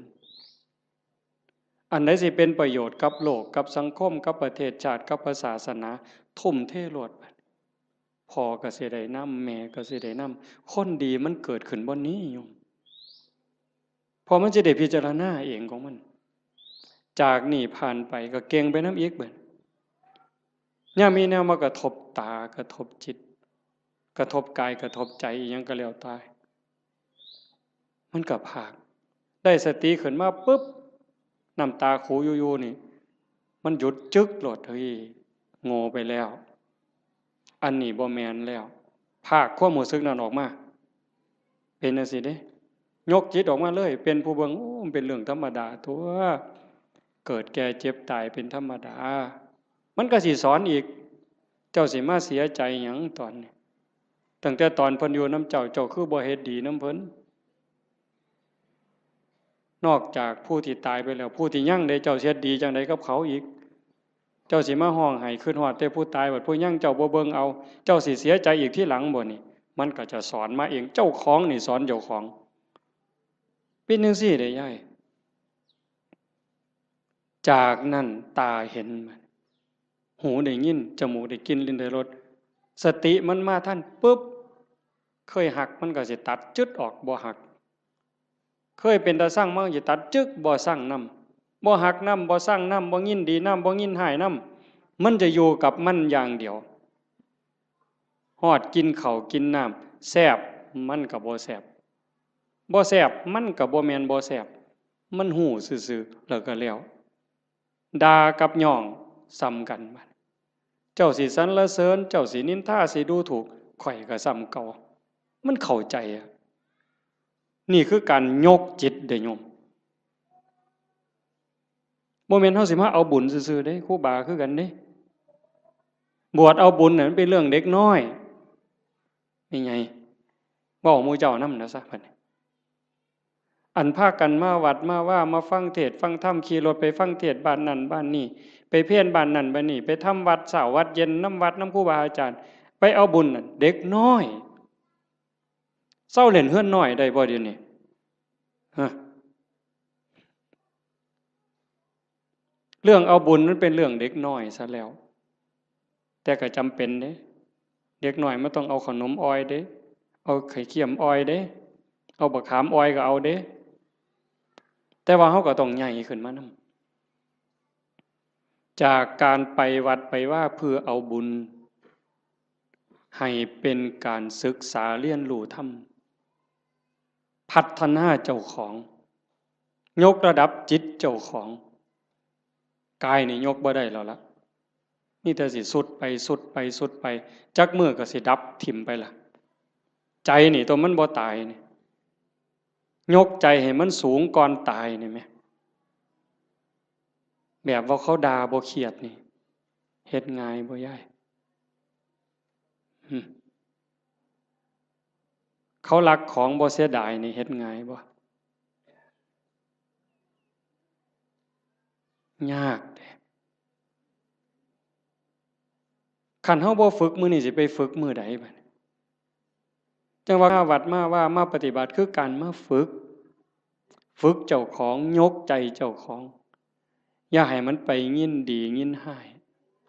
อย่ายินดีในเวลากระทบกับอารมณ์ที่น่ายินดีอย่ายินร้ายในอารมณ์ที่น่ายินร้ายมันเฮ็ดว่าท่านใดมื้อนี้ก็เพียรมันฝึกมันฝนมันประพฤติปฏิบัติเฮ็ดเอาคันเฮาเข้าใจแล้วมันจะหูทางเฮ็ดอยู่เด้มื้อเช้าอาตมาบอกโยมวัดโน่นกุลมว่าจากมื้อนี้ไปนี่ให้หาข้อบกพร่องเจ้าของทุกคนหาจุดอ่อนเจ้าของคิดพอปั๊บเขียนใส่กระดาษหน่อยไว้รถนี่เฮามีจุดอ่อนบนนี้ขี้น้อยใจขี้โกรธคือมักย่องเจ้าของว่าเจ้าของดีกว่าเขาหลายเห็นให้มันเห็นด้วยใจเข้าใจเจ้าของเบิ่งเจ้าของให้มันคักเห็นจุดอ่อนแล้วก็แก้นั่นล่ะย่อสิดีขึ้นดีขึ้นดีขึ้นดีขึ้นให้หักผู้อื่นสงสารผู้อื่นเห็นใจผู้อื่นให้หลายขึ้นโอ้มันได้ขอคิดหลายอยู่ดิเบิ่งหนังพระพุทธเจ้าโยมเพิ่นเอาไปให้เบิ่งอาตมาก็ได้เบิ่งข้าวนึงเพิ่นคือดีแท้มองนี่มองประเสริฐหลายสิว่าเครียดให้คนนี่ตั้งแต่เกิดมาเราสิบ่มีจักเม็ดเลยนั่นคือน้ำใจที่เพิ่นฝึกฝนมา20อสงไขยกำไรแสนมหากัปจนลงตัวชาติสุดท้ายนี่ไผสิเฮ็ดหยังก็บ่มีเครียดบ่มีขมบ่มีโกรธบ่มีบ่พอใจบ่มีหงุดหงิดมีแต่เมตตามีแต่เห็นใจโยมก็มีคือกันสภาพจิตนี่แต่มันบ่ทันใหญ่มันบ่ทันเจริญฝึกมันเลี้ยงใจตัวนี้มันใหญ่ขึ้นคันเฮาอยากเป็นคือเพิ่นเด้คันเฮาอยากเป็นคือพระพุทธเจ้าอยากให้พุทธะเกิดขึ้นกับเฮาทุกคนเป็นพุทธะได้เป็นม่านได้ไม่ใหญ่ก็เป็นม่านได้เป็นม่านเจ้าของเป็นพุทธะก็ได้เจ้าสิเลี้ยงหยังในใจเจ้าให้มันใหญ่ให้อภัยให้ไวที่สุด มื่อวานนี่อาตมาตั้งแต่วันที่12เมิดวัดยึดโทรศัพท์ปิดเข้ากล่องเก็บเข้าห้องใหญ่ปิดประตูล็อกกุญแจเลยแต่อาตมาย่านบ่แน่นอนก็เลยเอามาโทรตอนแรงๆโทรถามโยมคันนี่ว่าเป็นอีหยังเฮ็ดจังไดกันแน่มันนี่มันโยมทั้งกรุงเทพโทรมาคุยกันเพิ่นก็ว่ามีเรื่องบางอย่างที่บ่พอใจกันอาตมาก็เลยว่าคันท่าคิดว่าเป็นลูกศิษย์พระพุทธเจ้าก็อย่าเครียดคันให้อภัยเป็นลูกศิษย์พระพุทธเจ้าถ้าผูกโกรธเป็นลูกศิษย์พญามารโว้ยบ่เอาแล้วแนวนี้เว้ยว่าโยมลงเป็นลูกศิษย์พระพุทธเจ้าเพิ่นว่าเอ้าเจ้าเป็นลูกศิษย์พระพุทธเจ้าเจ้าก็อย่าไปเครียดติล่ะเศร้าเครียดติล่ะบ่แม่นผู้ใดให้เจ้าเป็นได้เจ้าเป็นเองแน่นั่นว่าโอ้ยถ้าอย่างนั้นโยมไม่โกรธแล้วเพิ่นว่าถ้าโกรธถ้าแค้นถ้าอาฆาตก็เป็นลูกศิษย์พระเทวทัตหลุดแล้วเจ้าเอาวะล่ะเลยพระเทวทัตไปฮอดลูกศิษย์พญามารพุ่นแต่ขันหูจักให้อภัยผู้อื่นสงสารเมตตาผู้อื่นให้โอกาสผู้อื่นเป็นลูกศิษย์พระพุทธเจ้าพุทธังสรณังคัจฉามิเพิ่นว่าเด้ไม่ไงว่าอยู่บ่พุทธังสรณังคัจฉามิเพิ่นว่าเด้ธัมมังสรณังคัจฉามิสังฆังสรณังคัจฉามิทุติยัมปิแม้ครั้งที่2ตติยัมปิแม้ครั้งที่3ข้าพระพุทธเจ้าถือเอาพระพุทธเจ้าถือเอาพระธรรมถือเอาพระสงฆ์เป็นที่พึ่งเป็นที่ระลึกถึงจะปฏิบัติตามพระพุทธพระธรรมพระสงฆ์เหมือนเพิ่นเว้าอ่ะแต่บัดเครียดให้หมู่นั่นหน้างอลองคองเว้ยตัวพระพุทธเจ้าพุ่นมานี่เจ้าโอ้ยจะไปไว้ไสบาปบัดนี้ตัวหลวงพ่อเจ้าคณะอำเภอกับบาปอยู่มันก็บ่ปานตัวพระพุทธเจ้าเด้อตัวครั้งที่1ยังบ่พอได้แม้ครั้งที่2เพิ่นยังว่ายืนยันอีกอยู่นี่ทุติยัมปิแม้ครั้งที่2ตติยัมปิแม้ครั้งที่3ยังเครียดให้หมู่อยู่เบิ่งที่ละกิเลสมันบ่ปล่อยเจ้าง่ายๆได้แม่ใหญ่คันเจ้าบ่ตั้งอกตั้งใจนี่บ่ทันเด้เบิ่งเจ้าของให้คักเด้อสิสรุปแล้วเด้เบิ่งเจ้าของให้ดีๆทบทวนตั้งแต่เฮาเข้าวัดมาจนฮอดมื้อนี้เฮาดีขึ้นกว่าเก่าบ่เฮ้ยยายตัดสินด้วยความเป็นธรรมเด้เจ้าของนั่นล่ะฮู้เองตัดสินเจ้าของว่าดีขึ้นกว่าเก่าบ่ความโลภกูลดลงบ่นอเวลาไปจำศีลนุ่งผ้าขาวอยู่วัดขันวัดใดเพิ่นให้ตักอาหารบนโต๊ะกูไปก่อนเนี่ยกูเอาขึ้นหอดผู้ทั้งหลังบ่นอนี่เบิ่งเป็นแนวใดยังไปสุดโต๊ะยังถอยมาอีก3ก้าวเท่มือมาข้างหลังหยุมขนมมอมอีกตัวนึงบ่ซ้อมเด้นี่ครูบาก็คือกันเด้กันว่านั่งสมาธิว่าซั่นหมู่พานั่งสมาธิอยู่ศาลาเพิ่นไปดอกเดินจงกรมไปทั้งกุดพุ่น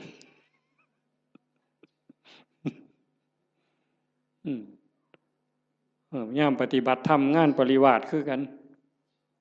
ยามหมู่เดินจงกรมเป็นแถวเพิ่นก็ไปดอกทำท่าไปห้องน้ำฉลาดได้กิเลสผู้ใดสอนมันเจ้าวะมันหูจักเอาโตรอดคอรอแค่แลแก้โตนี่ไว้ปานเกียร์จักผู้ใดสอนมันปานนั่นได้มันนี่ให้กว่าน้ำยังวะถิ่มกับตาลงน้ำจากมันเข่าตาใดตัวตาใดแล้วหมู่เจ้านี่คือกันขันร้องเฮ็ดหยังผิดหมู่เหลียวเบิ่งนี่เพิ่นแก้ตัวปั๊บโลกดอกนั่งฟังเทศตอดเงางึกหมู่เหลียวเบิ่งเพิ่นทำท่าเกาหัวเสยเพิ่นนี่บ่ได้ว่าเจ้าของเงานอนจักเม็ดได้หั่นมันฉลาดปานนั้นจักผู้ใดบอกมันหยังวะ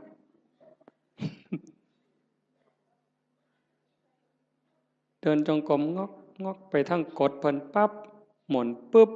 ทำท่านั่งในพี่ดอกไว้บ่ไปนั่งน้ำหมู่ดอกหลายเพิ่นว่าเท่านั้นก็โกนเพิ่นว่าเท่านั้นก็ตดเพิ่นว่าเอ้านั่งกดผู้เดียวพี่ดอกเพิ่นว่านั่งคัดตมาดได้ปึ๊บพูดโธพูดโธสมควรแก่เวลาปักฉลาด มึงที่ละมันเจ้าสิรอดมันสันบ่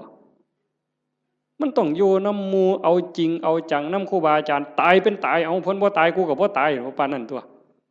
เทื่อมันสิเป็นขู่เป็นคนนี่ไม่ไงตามใจเจ้าของนี่พังหมดหลวงปู่บุญเสริมนี่เรามาอยู่น้ำหลายปีตามใจตัวชั่วระยำเราบ่ว่าธรรมดาเด้ตามใจตัวชั่วระยำแม่นความเพิ่นตมาบ่เถียงตมานี่ล่ะผู้หนึ่งยิ่งว่าเจ้าของเป็นอาจารย์นี่โห้ยมือบ่อยากลุกนี่ฮะว่าเจ้าของเมื่อยพุ่นเด้โอ้ยเฮาเมื่อยเว้ยเพิ่นว่าจะคิดเรื่องหยังต่อเรื่องหยังเรื่องบ้านเรื่องคนแน่ผู้นั้นก็มาถามผู้นี้ก็มาถามบ่ได้พักบ่ได้พรเพิ่นว่ามื้อคืนมาดึกเพิ่นว่าเด้อันลูกวัดบ่ลูกนี่นอนตายนอนกินวัดกินว่าพุ่นเพิ่นว่าคือผู้อื่นนี่เอาให้ตายรถเจ้าของนี่โอ้ยขออ้างสารพัดวางต้นปีนี่เขาเห็นว่าสิตายแฮงแต่ได้ทามันกิเลสบัดนี้บ่ต้องลุกดอกเขาว่าเจ้าบ่สบายเขาหูหมดวัดละโว้ยบัดเฮ็ดแนวอื่นบัดนี้นะบ่เป็นเรื่องเป็นเล่าบ่ได้คิดว่าเจ้าของโซ่จักเม็ดบัดนี้เป็นแนวนั้นเด้ทั้งนั้นต้องทบทวนเบิ่งเจ้าของตั้งแต่มือหูจักคว่ำมามือเขาวัดเขาว่ามาจนหอดมือนี่ความโลภลดลงบ่ความอิจฉาหมู่นี่ลดลงบ่ความเข้าใจในขออัดขอทำมันเพิ่มขึ้นบ่ง่ายเด้อโยมเด้ออันนี้กิเลสมันก็ฉลาดเด้เวลาครูบาอาจารย์ถามปัญหาถามนั่นถามนี่นี่มันสิทำทายืดไว้ดอกกันเพิ่นถามเป็นจังได๋ย้ายขอนั้นเจ้าว่าจังได๋เพิ่นสิหลับตาปั๊บโลดเที่ยงทีลี่ อย่ามายุ่งเด้อข้อยกำลังนั่งสมาธิเพิ่นว่าเพิ่นย้านเพิ่นตึกถามย้านจากอายหมู่มึงที่ละมันนี่ก็คือม่านย่าถ้าเฮาปฏิบัติธรรมบ่เห็นม่านย่าเจ้าของนี่จบแม่ใหญ่เจ้าอย่าคุยข้อยบอกเลยว่าเจ้าอย่าคุย สมเจ้าว่าแต่พระครูเด้อเว้ยฮอดสมเด็จเจ้าคุณสมเด็จว่าไปโลดคันเจ้าบ่เห็นม่านยาเจ้าของบ่เห็นเล่ห์เหลี่ยมในใจเจ้าของนี่มันว่ามันตัวผู้อื่นที่แท้มันตัวเจ้าของเล่ห์เหลี่ยมตรงนี้น่ะต้องเห็นตัวนี้เห็นจิตในจิตตรงนี้เจ้าจังสิเข้าใจธรรมะเจ้าจังสิเห็นหน้ากิเลสคันเจ้าบ่ทันเห็นจิตในจิตบ่ทันเห็นตรงนี้เอ้ยต้อยเจ้าหอพุ่นต้อยหออีหลีโยมให้เจ้าหอสำนกนี่ไปโลดเว้ยให้เจ้าหอสำนกเรียกนี่อย่าว่าแต่3โต6โตให้เจ้าบอกมาโลดถูกทุกงวดก็สร้างเจ้าบ่ม่มนรกดอกไปบ่รอดเจ้าพัฒนาจิตเจ้าบ่ได้แน่ๆเจ้าว่าได้ใหญ่ทั้งสัญญาติโยมต้องฝึกการละบาปการทำบุญการทำดีแล้วก็ต้องละเฮ็ดหยังทำหยังพยายามว่างยิ่งเฮาทำบุญบ่ต้องเอาหยังอย่าเอาแม้แต่คำย่องคันเฮ็ดได้ตรงนี้สิใกล้พระพุทธเจ้าได้นี่บ่ง่ายเด้คันเฮาไปบ่ใกล้พระพุทธเจ้านรกมันเอิ้นเฮาอยู่ทอดกฐิน8ล้านกองนรกมันก็เอิ้นเจ้าอยู่เนี่ยรักษาศีลจนตายมันก็เอิ้นเจ้าลงนรกอยู่นี่เอานั่งสมาธิจนหอได้จนหายโตมันก็เอิ้นเจ้าลงนรกได้คือเก่าแต่คันเจ้าเห็นจิตในจิตเข้าใจเจ้าของหูจักละหูจักว่างเห็นกิเลสมันกระซิบเจ้าหูจักหน้ามันแล้วก็ยันหน้าผากมันออกนั่นเจ้าสิเข้าใจแล้วก็ฝึกละฝึกว่างตัวนี้คือบ่ให้ปุ๋ยมันเลยบ่ให้อัตตาบ่ให้ตัวตนบ่ให้ม่านมันได้ช่องจังสั่นเฮาเฮ็ดหยังทำทานทำหยังบ่ต้องมีสื่อมีเสียงดีที่สุดตัวนี้มันสิยกเจ้าขึ้นไปสู่อริยมรรคไปเลยสู่อริยมรรคอริยผลแต่ขันยังยากน้ำสื่อน้ำเสียงอยู่นี่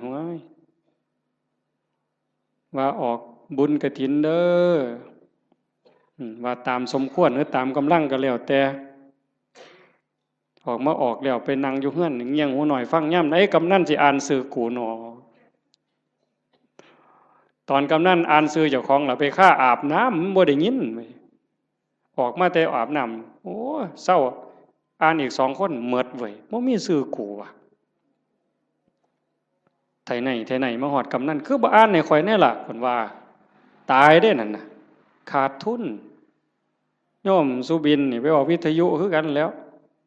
คือบ่มีชื่อข่อยแน่ล่ะยายเพิ่นสิว่าจักมื้อ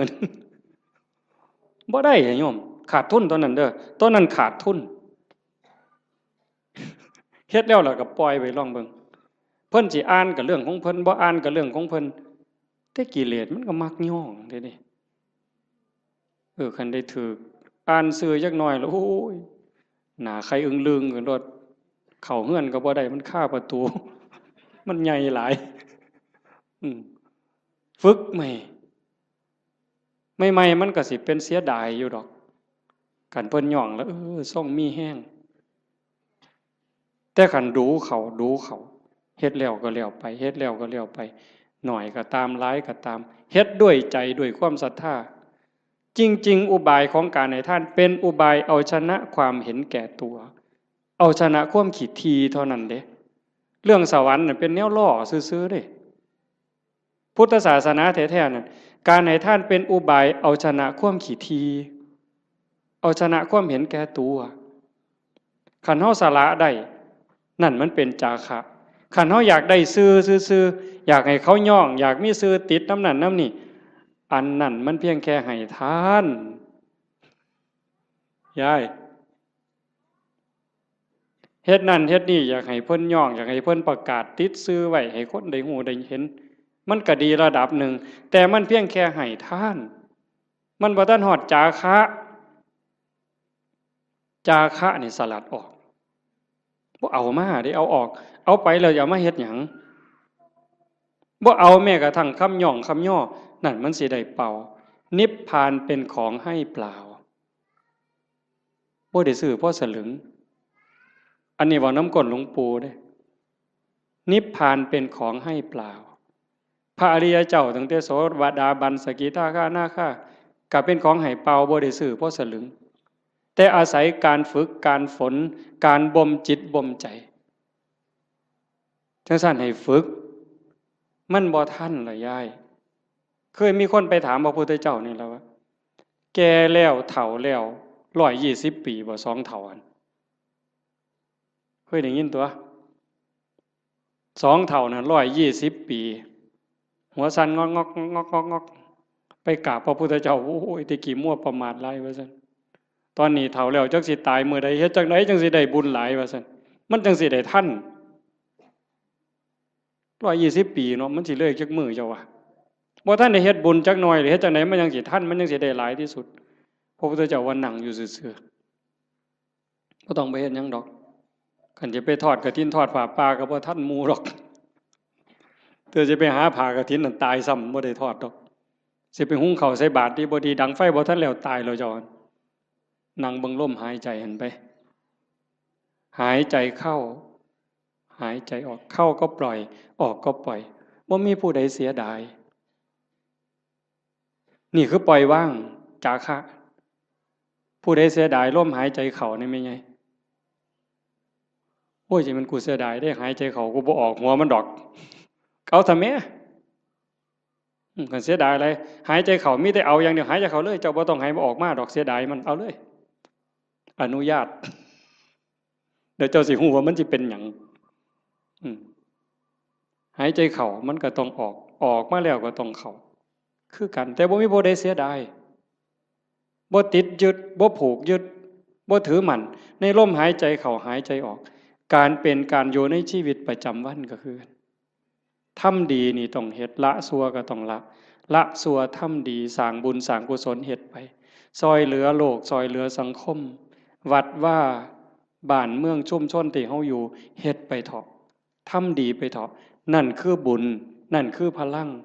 นั่นคือสมบัติที่สิส่งจิตวิญญาณไปสู่ที่ดีที่งามมีสุคติสวรรค์เป็นต้นแต่ขันเฮาฝึกปล่อยฝึกว่างจิตสิโล่งโปร่งเบาใกล้พุทธะเข้าไปเรื่อยๆใกล้พระพุทธเจ้าเข้าไปเรื่อยๆขันเบาเท่าใดแห่งขึ้นสูงได้จิตเบาจากความยึดมั่นถือมั่น เบาจากความยึดถือความเป็นตัวเป็นตนนั้นนั่นไก่พระพุทธเจ้าเพิ่นเว้าเป็นอุปมาว่าประตูพระนิพพานเฮาสิเข้าไปเมืองนิพพานได้จะต้องเฮ็ดโตน้อยๆความรู้สึกว่าเป็นตัวเป็นตนมันต้องน้อยอีหลีน้อยซ้ำใดน้อยซ้ำเพิ่นว่าผมเส้นหนึ่งนี่ผมเฮานี่เส้นหนึ่งนี่พาออกเป็น8ซีกกลับเมื่อนี่ไม่ออกก็ลองไปพาเบิ่งเด้อพาผมเฮาเส้นหนึ่งให้มันได้8ซีกพาทั้งยาวนี่ให้มันได้8ซีกผม1 ใน 8นะ8 ใน 1นั่นเส้นเดียวพาเป็น8ซีกเอามาซีกหนึ่งจังแง่เข้าไปในหูประตูพระนิพพานได้ความรู้สึกเป็นโตเป็นตนเป็นกูนี่นะบอกภาษาเฮากูเป็นยามึงตัวกูเป็นแม่มึงตัวกูเป็นแม่เฒ่ามึงตัว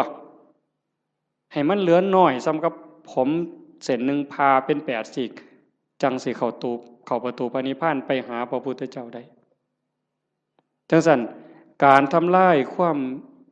เห็นแก่ตัวแบบเอาของคนอื่นอันนั้นย้อนโลภย้อนโกรธพานแต่เห็นย้อนคุณงามความดีอยากได้ชื่ออยากได้เสียงต้องถูกย่องต้องถูกย่อต้องถูกประกาศต้องถูกสรรเสริญจังแม่นอันนั้นก็ได้ไปแค่สวรรค์ได้แค่ท่านแต่บ่ทันฮอดจาคะคันสลัดออกบ่ต้องมีก็ได้ชื่อ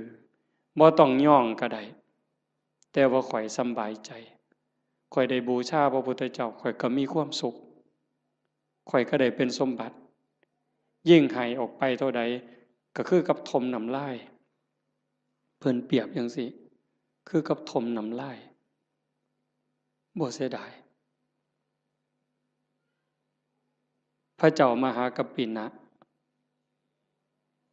พระเจ้ามหากัปปินะเป็นพระเจ้าแผ่นดินจ้างคนเด้ทุกมื้อจ้างทหารนี่ออกประตูเมือง4ทิศตะเว้นออกตะเว้นตกเหนือใต้เพื่อไปสืบข่าวพระพุทธพระธรรมพระสงฆ์เป็นเวลา40กว่าปีแต่อาตมาจำบ่ผิด40กว่าปีบ่ได้ยินข่าวนี่แต่ก็เสียมื้อละหมื่นเนี่ยจ้างคน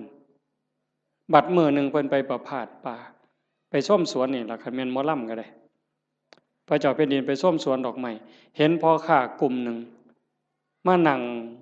พักอยู่ท่าทางคือเมื่อยเพิ่นก็เลยไปถาม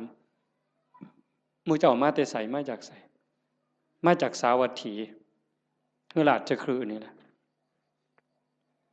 มีข่าวดีหยังมาบอกบ่มีหยังดอกเพิ่นว่าฮู้แต่ว่าตอนนี้พระพุทธเจ้าเกิดขึ้นแล้วสลบเลยฟื้นขึ้นมาไหมมีหยังอีกเนี่ยพระธรรมสลบฟื้นขึ้นมาอีกนอกจากพระพุทธพระธรรมแล้วมีหยังอีกพระสงฆ์สลบเฮ็ดจังไดบัดนี้ให้เลขานั่นเขียนหนังสือทันทีเฮาสิสละบวชขอให้พระนางอโนชาพระราชินีนี่ครองราชสมบัติจากเฮาต่อไปเลยเฮาจะบวชแล้วบ่กลับอีกแล้วแล้วก็มอบรางวัลให้กับพ่อค้ากลุ่มนี้300,000 300,000กหาปณะข้าบอกว่าพระพุทธเจ้าเกิดขึ้น 100,000 พระธรรม 100,000 พระสงฆ์ 100,000ให้เอาไปเลยแล้วครองราชเลยจากนั้นก็ไปเลยออกบวชพวกพ่อค้าเนี่ยมันก็ดีที่บัดนี้เนาะบ่ได้เฮ็ดหยังภาษาเอามาเว้าซื่อๆซ้ำนี่เว้ยได้300,000ถือศาลนี่ไปแจ้งกับพระนางอโนชาเขาก็ว่าเป็นบ้าเป็นหยังจังสิได้หลายปานนั้นเว้าให้ฟังเบิ่งเขาบอกเพิ่นพระเจ้าแผ่นดินไปบวชแล้วเพิ่นได้ยินจังซี่เพิ่นก็เลยสร้างมาแนวนี้พระพุทธเจ้าพระธรรมพระสงฆ์พระนางอโนชามีความรู้สึกว่าเป็นหยังคือให้น้อยแท้มันเป็นข่าวประเสริฐปานนี้พระนางอโนชาเพิ่มให้พระพุทธ300,000พระธรรม300,000พระสงฆ์300,000เป็นเท่าใด1,200,000มีไง1,200,000เนี่ยมาแจ้งข่าวพระพุทธพระธรรมพระสงฆ์ซื่อๆแล้วก็ถามว่าพระเจ้าแผ่นดินไปไสเพิ่นออกบวชแล้วไปหาพระพุทธเจ้าแล้วเพิ่นบอกให้พระราชินีนี่ครองราชย์นี่อ่านหนังสือให้ฟังพระนางอโนชามีความรู้สึกว่าเรื่องอีหยัง ราชสมบัติทั้งหมดนี่คือกับน้ำลายที่พระเจ้ามหากัปปินะทมถิ่มลงกลางดินเรื่องยังเขาจะไปดูดเอาน้ำลายมากินใครเม่นเฮาเนี่ยมันบ่เป็นแนวนั้นเด้แต่บุญบ่พอนั่นคือบุญเปิ้นพร้อมบุญพ่อแล้วเข้าใจในเงื่อนไขของชีวิตเข้าใจเงื่อนไขของวัฏสงสารแล้วความจริงของโลกของธรรมแล้วพระนางอโนมามีความรู้สึกว่าราชสมบัติอำนาจทั้งหมดคือกับน้ำลายที่พระเจ้ากับพระเจ้ามหากัปปินะทมถิ่มแล้วเรื่องยังเฮาสิไปดูดมากืนกินเฮาก็สิบวชคือกันออกบวชคือกันตอนเพิ่นไปเฝ้าพระพุทธเจ้าเพิ่นบอกอัศจรรย์อัศจรรย์ไปพ่อแม่น้ำพระเจ้าแผ่นดินไปก่อนไปพ่อแม่น้ำบ่มีแพบ่มีเหือเฮ็ดจังได๋อ้างคุณพระพุทธเจ้าด้วยสัจจะที่ไปเฝ้าพระพุทธเจ้าออกบวชด้วยศรัทธานี่ขอให้สายน้ำนี่อย่าสะเป็นคือน้ำให้น้ำเป็นคือหินขี่ม้าเหยียบน้ำไปคือเหยียบหินนี่แก๊บแก๊บแก๊บแก๊บแก๊บแก๊บบ่เปียกบ่หยังเลยสายที่สองคือกันสายที่สามคือกันสายผ่านแม่น้ำสามสายไปได้มาพันคนมาพันตัวคนพันคนพระนางอนุมาตามไปพวกผู้ชายไปก่อนได้ฟังธรรมก่อนบรรลุธรรมก่อนพระเจ้ามหากัปปินะพร้อมทั้งบริวารทหาร1,000บรรลุธรรมพวกพระราชินีตามไปสาราราชสมบัติตามไปคือกันไปเจอน้ำกับคนฉลาดพระเจ้าแผ่นดินเพิ่นไปได้แนวใดบ่มีเรือบ่มีแพเพิ่นต้องอาศัยสัจจกิริยาจังซี่ตั้งใจตามไปได้คือกันสายที่2ก็ข้ามได้สายที่3ก็ข้ามได้พอไปฮอดพระพุทธเจ้าถามหาพวกพระเจ้าแผ่นดินนี่เห็นมาบ่พระพุทธเจ้าเพิ่นฮู้ว่าพระราชินีนี่มีศรัทธาบวชจริงแต่เมียทหารที่ตามมาอีก1,000คนน่ะมันบ่ได้ศรัทธามาบวชเด้นำมาเอาผัวซื่อๆได้ซุ่มนั้นสินำมาเอาผัวหลบไปแต่พระราชินีนี่ตั้งใจบวชจริงพระพุทธเจ้าเพิ่นเลยว่าให้เห็นตอนนี้บ่ได้เพิ่นเลยบอกว่านั่งลงก่อนฟังธรรมก่อนหลังจากฟังธรรมแล้วหมู่เจ้าก็จะเห็นสามีเองดอกให้ใจเย็นๆพระพุทธเจ้าแสดงธรรมจบปั๊บเข้าใจบรรลุธรรมเป็นโสดาบันพวกผู้ชายได้ฟังรอบ2เป็นพระอรหันต์หมดความอยากได้ผัวลบไปมันหมดแล้วบวชเป็นภิกษุณีนำกันต่อพุ่นเด้จังสั่นเฮาสิเฮ็ดหยังทำหยังก็คือกันเด้อโยมเด้อลองทดสอบเบิ่งจากการท่าน5 บาท10 บาท100 บาทแสนบาทล้านบาทท่านแล้วเพิ่นย่องประกาศซื้อเขียนป้ายติดให้เฮาก็ได้มาแล้วหลายเทื่อหลายรอบวันนี้ลองเบิ่งว่าเฮาลองบริจาคหน่อยก็ซังหลายก็ซังบ่ต้องเขียนชื่อก็ได้คันไว้ใจกันบ่ต้องเขียนก็ได้แล้วเบิ่งความรู้สึกมันสิเป็นอีกแนวหนึ่งมันสิเป็นอีกแบบหนึ่งรสชาติมันต่างกันลองเบิ่งแล้วบ่ลองบ่ฮู้บ่ให้ฟังก็เพราะปานนั้นมันต้องเฮ็ดด้วยตนเองมื้อนี้เว้ามาโดนพอสมควรบ่ได้เว้า 7-8 มื้อมันเลยสิเว้าหลายจักหน่อยแต่ว่าเสียงมันบ่คืน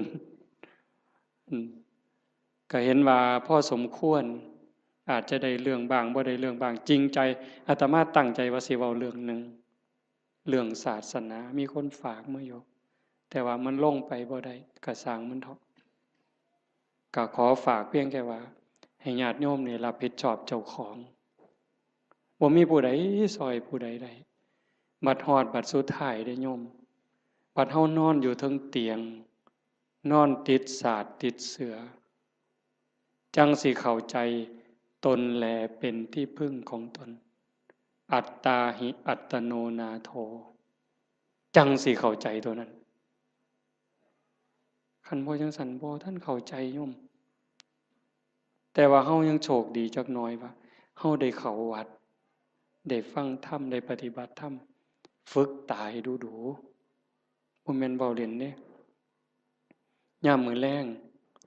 ไหว้พระนั่งสมาธิแล้ว บัดนอนลงนี่ร้องบอกว่านอนลงเธอนี้สิบ่ได้ลุกอีกแล้วเด้อตายแล้วล่ะบัดนี้บอกเจ้าของจังซี่แล้วก็ทำใจหามันแม่นอีหลีเลยเฮ็ดจังได๋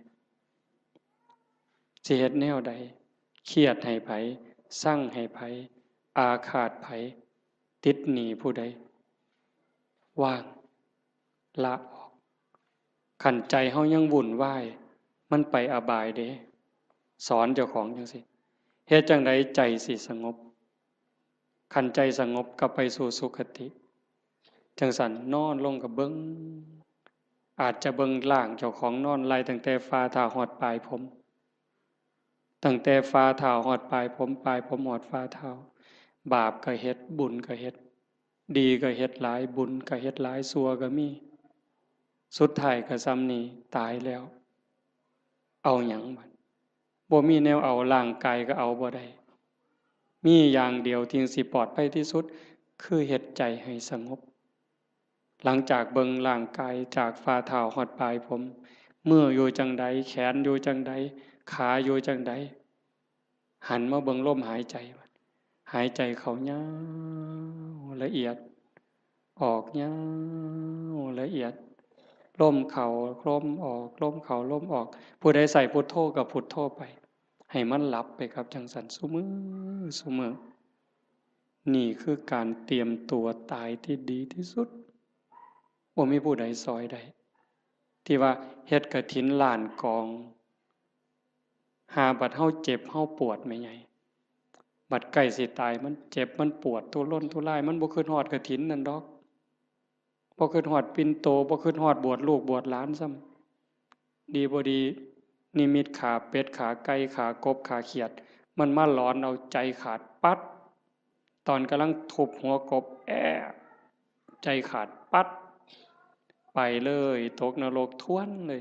กฐินแสนกองท่าให้พ้นจากกบตัวนั้นก่อนแต่ขันเบิ่งจิตเบิ่งใจให้ดีเบิ่งลมให้ดีเฮ็ดจิตให้สงบให้มันเป็นนั่นล่ะบาปก็บ่เอาบุญก็บ่เกี่ยวละอย่างเดียวว่างอย่างเดียวบุญเนี่ยมันตามอยู่แล้วว่างอย่างเดียวจิตเป็นอิสระดีบ่ดีจากปุถุชนคนกิเลสหนายกไปสู่ความเป็นพระอริยเจ้าได้บ่พ้นสมัยเด้พระพุทธเจ้าเพิ่นบอกยืนยันว่าแม้ปัจจุบันเนี่ยพระอรหันต์ก็ยังเป็นได้ตราบใดที่พุทธบริษัทยังเป็นอยู่โดยชอบโลกนี้จะไม่ว่างจากพระอรหันต์โยมก็เป็นได้หมดทุกคนทุกคนมีโอกาสตกนรกมีโอกาสเป็นพระอรหันต์ได้หมดทุกคนทั้งโยมทั้งพระทั้งผู้เฒ่าทั้งเด็กน้อยบ่แต่หูเรื่องเฮ็ดให้มันเป็นจริงๆมันอยู่นี่อยู่ในใจเฮาหมดเนี่ยตั้งแต่นรกเปรตอสุรกายสัตว์เดรัจฉานมนุษย์สวรรค์6พรหม20ฮอดพระอริยเจ้าโสดาบันสกิทาอนาคาอรหันต์อยู่ในใจนี่หมดเฮาสิจูนไปได้บ่ไดคือจูนขึ้นวิทยุโทรทัศน์ขึ้นต่างๆคันจูนลงตัวปั๊บไปถึกช่องพระอรหันต์ปุ๊บสมบูรณ์ปุ๊บเลยแล้วคันถ้ามันจูนบ่ถึกว่าสินั่งสมาธิเอาบุญเป็นคือเห็นบ่อย่างนั้นด่ากูเครียดตาน้ำตาแดงนั่งสมาธิกัดแขวกัดข้างนี่ป๋าห่วยจบบ่ลงซะเนาะบ่เพิ่นหมู่ข่อยเทื่อนึงซะดอกก่อนจบตั้งแต่หลายปีพุ่นไปปฏิบัติธรรมนำกันอยู่วัดผิดบ้านแก่งนั่งสมาธิชั่วโมงกว่าว่าแต่แม่นเป็นหยังเว้ยต่างคนก็ต่างนั่งไปนำกันหลายองค์ในปีนั้นตั้งแต่ปี36พุ่นดอกมันจักปีแล้ว22ปีแล้วไปนั่งสมาธินำกันซุ่มอาจารย์จะลั่นพวกมื้อนี้แล้วอาจารย์วัดอาจารย์สุมินพวกครูวัดใต้นี่ไปบักหลายนึงปีนั้นก่อนเข้าพรรษาไปนั่งสมาธิอยู่นำกันนั่งสมาธิชั่วโมงนึงแล้วเพิ่นพาแผ่เมตตาบัดเวโลโหมิอภยาปัชโชโหมิจบเรียบร้อยบัดนี้พ่อใหญ่หนึ่งหมู่กันนี่ดอกบ่ออกซื้อแล้วดอกรุดโตนศาสตร์แผ่เมตตาเรียบร้อยอรหังสัมมาสุปฏิปันโนกราบ3เทื่อแล้วปั๊บว่าจังได๋คำแรกขออภัยเด้อ อยากเตะปากผู้ใหญ่บ้านเด้อว่าซั่นว่าเป็นหยังล่ะว่าซั่นมันไล่ผมออกจากเจ้าอาวาสว่าซั่นว่าเพิ่นได้อุดมการณ์ใหม่ไปปลูกกกไม้ใส่สนามหมอลำเขาซั่นแล้วเดินวัดมองผู้ใหญ่บ้านผูกงัวติล่ะผู้ใหญ่บ้านเคยเอางัวมาเลี้ยงเพิ่นเอาก็ปลูกใส่สนามหญ้าเขาไล่หนีซั่นแล้วนั่งสมาธิชั่วโมงนึงแล้วก็สิคิดแต่ผู้ใหญ่บ้านไล่ลาวซั่นตัวแผ่เมตตาจบโดยอยากเตะปากผู้ใหญ่บ้านบ่เตะบ่ตำซำเด้เห็นบ่ล่ะนั่งสมาธิชั่วโมงนึงตกสามารถตกนรกหมดชั่วโมงนั่นน่ะง่ายบ่เจ้าว่านั่งโตเที่ยงทีรีสิว่าสมาธิดีซั่นบ่มันทางกายยังบ่ทันแม่นเด้ยายนั่งเที่ยงทีรีตั้งแต่คิดแนวเข้าป่าเข้าดงไปก็ได้เด้หั่นมันต้องเห็นจิตเจ้าของต้องอ่านตรงนี้ให้ได้เด้อฝากไว้ให้เห็นใจเจ้าของเห็นใจเจ้าของอ่านให้มันออกคือเบิ่งผู้อื่นเฮาเบิ่งผู้อื่นเฮาอ่านใจมันนี่มันกำลังคิดนั่นเด้นี่เวลาลูกเครียดหลานเครียดเบิ่งมันเปิ้นว่าเด้เบิ่งลูกไผ่ลูกเขยคือกันเขาเป็นจังซี่มึงกูหูใจมันน่ะมันคิดอันนั้นใจเจ้าของนั่นต้องหูใจผู้อื่นแสนคนล้านคนก็บ่เป็นประโยชน์หยังบ่ปานใดดอก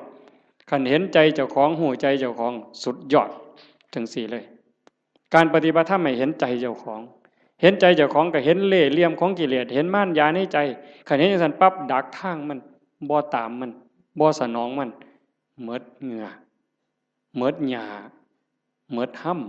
ำจอยอ่อนโซ่สุดท้ายตายได้คันเฮาบ่ให้อาหารมันดูๆนี่ความคิดใจที่มันเห็นมันดูๆเขาหักเหลี่ยมมันดูๆเขาบ่ตามใจมันดูๆเขาจักหน่อยก็อ่อนกะลา